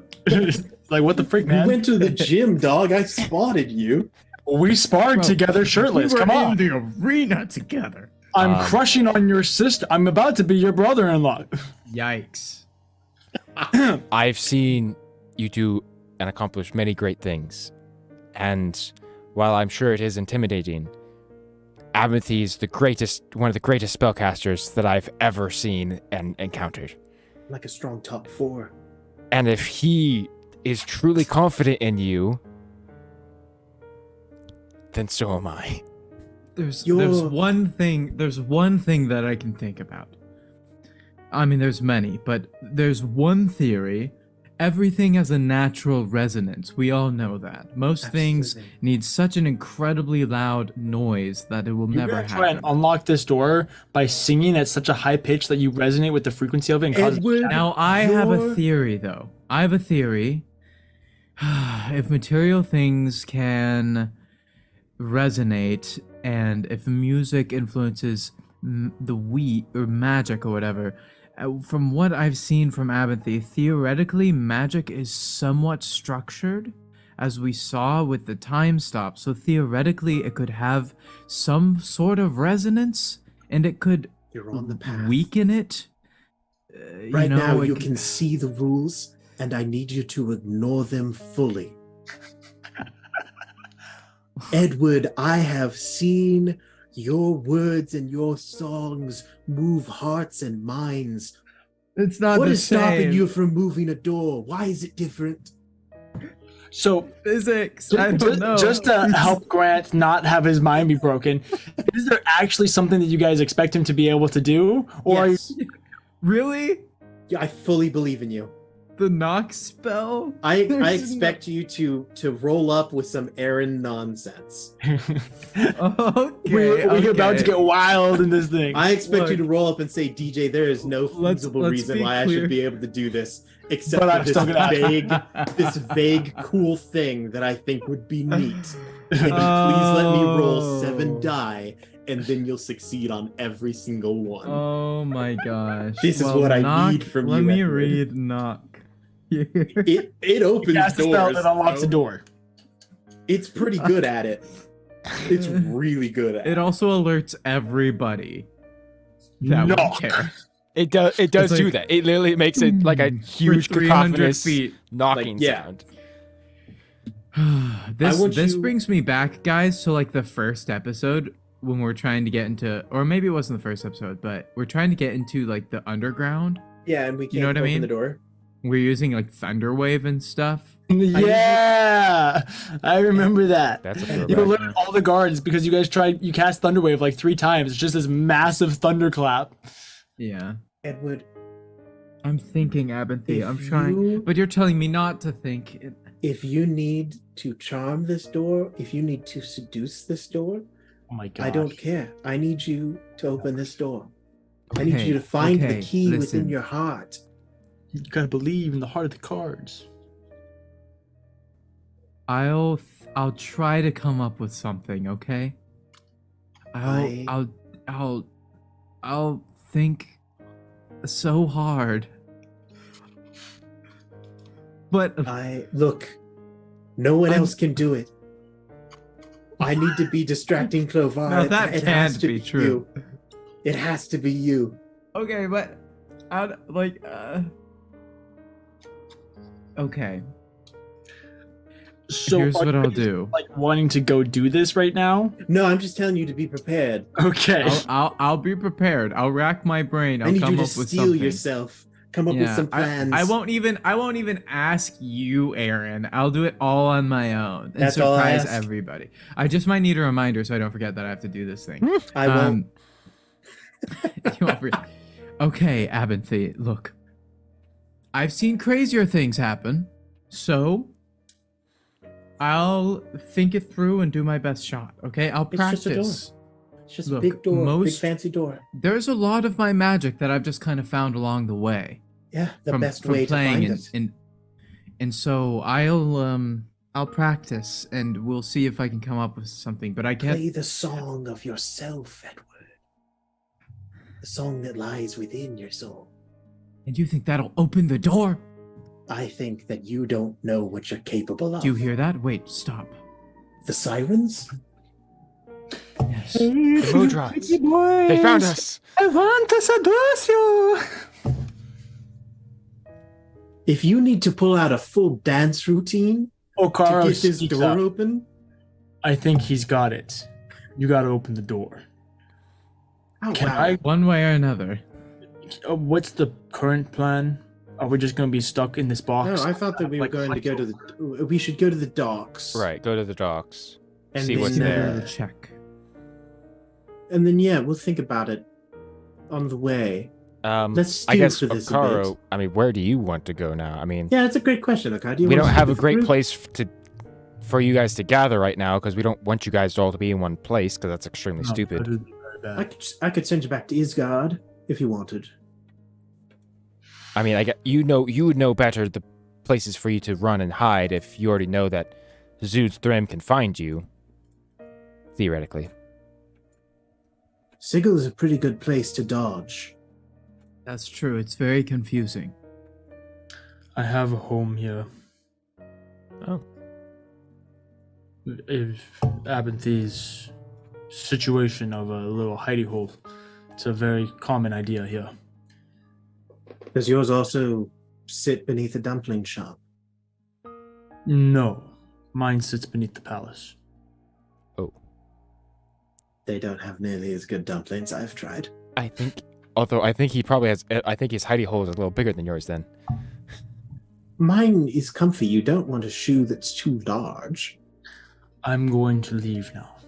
You have Okay. a fantastic day. I'm sorry for the things that I said. They seem to have a very negative effect on you. What's his name? Abinthy, I think you could just stop. Lucaro? Okaro. Lucario? Dude, every time I've heard it, I've thought Lucario. I'm not even kidding. Okaro or Casso? Oh my goodness, Every Grant the single four. time I think Lucario. No. Oh, so it's Ocaro. Okaro. Okaro. Okaro or Casso? Edward gets serious for a moment and says, Okaro. or Casso. Oh, excuse me. There's no ah. Anyway. Okaro. Yes, little You've one. all given up a lot. For Thank the you sake. for your sacrifice. For the sake of defeating Clovar. We're all in this one together. He sticks his hand in the middle. Yes. This is bonding. Cather Shimura- slowly puts his hand in. Okaro places his hand, which covers all of your guys' hands. Oh yeah, big guy. All right, Put it in there. Edward, what are we doing here? What are we shouting? This is your We'll idea. work together and make it to the end for the greater good on 3. 1, 2, 3. Working together. You guys all go to raise your hands, and Okaro doesn't move, so you just like slap the back of your hand against this meaty fist. You hear a pan fall upstairs. We're all in this together. Good work on Yes. that. Great. If you think that we need help us. And he proceeds to start crawling through the tiny little ladder Yeah. and hatch up into this. You hear a woman scream as this massive hulking man comes out of Oh, shoot. I probably should have informed her. Oh, Carl, come back down. Let me go first. I'm kind of stuck. My hip. Oh, God. This, You hear like a. As he like Pivot. pops a plank out to like climb Pivot. out.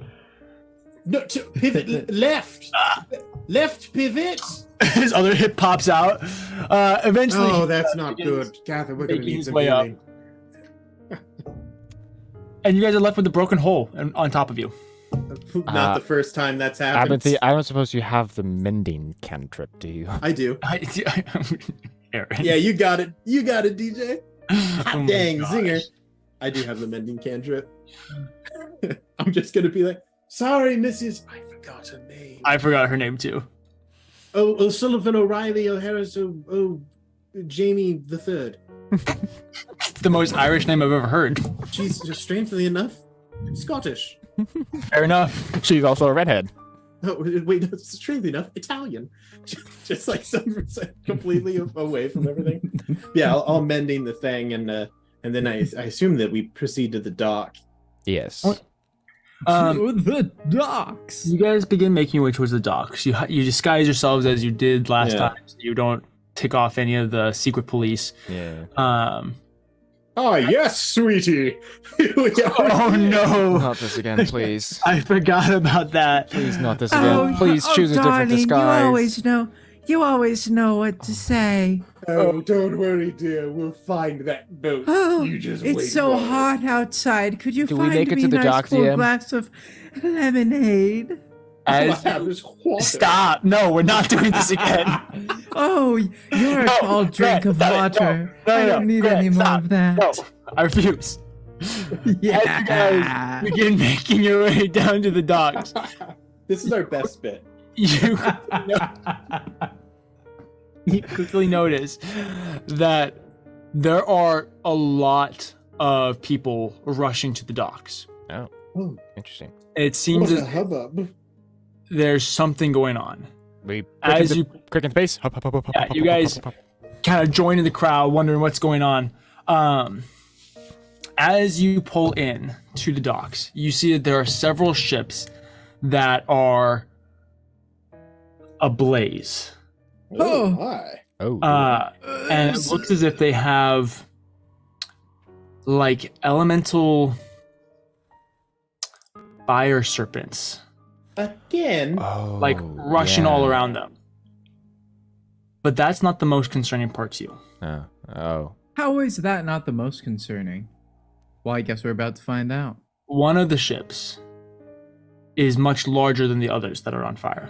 Oh my Holy gosh, that's sh- so concerning. Sorry. Clearly an astral hunting ship, which is basically a floating city. You recognize it by the massive depiction across the side. This is the Mist Runner here in Port Early. There are several of the sails that are completely broken off.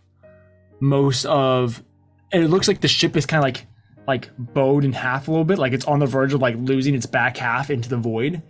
Oh, geez. It's The- getting several- Titanic. What was that? It's getting Titanic. Yeah, exactly. Do We we don't see joke like about the that crew tragedy. and do we see like people also on the deck of the ship? in droves rushing off of the ship, trying to escape as it is also on fire with these little serpents coming through. Okay. That's our ship. That's our ship. That It's is. falling apart. What are we going to do? I link arms with everyone Okay. and Here we go. I teleport us onto the half of the ship that isn't going to fall into the void. Okay. You find yourself immediately roasting alive as living flames are surrounding you within inches of your bodies. Oh, God. Oh, God. How could you do I haven't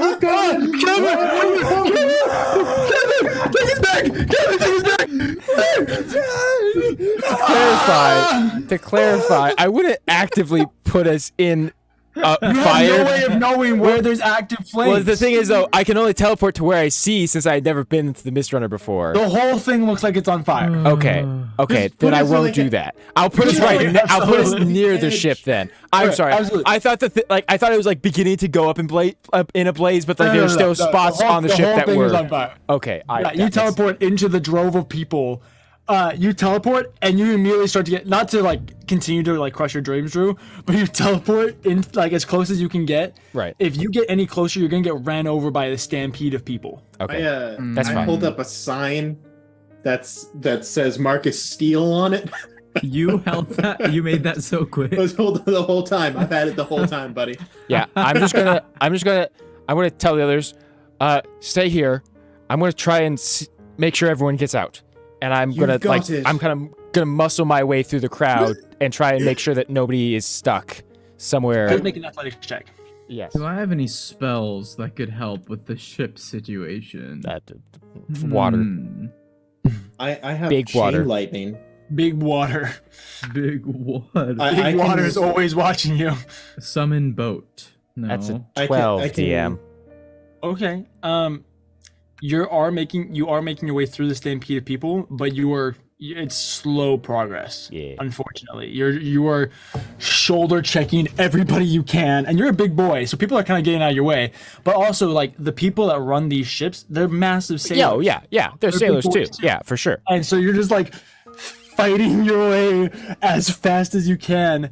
Thankfully, you notice that as you're kind of making your way through, it's beginning to thin out as there's less and less people coming off the ship, Right. to the point where like you start asking and you realize that just about everybody who's survived the attack is off the ship. Okay.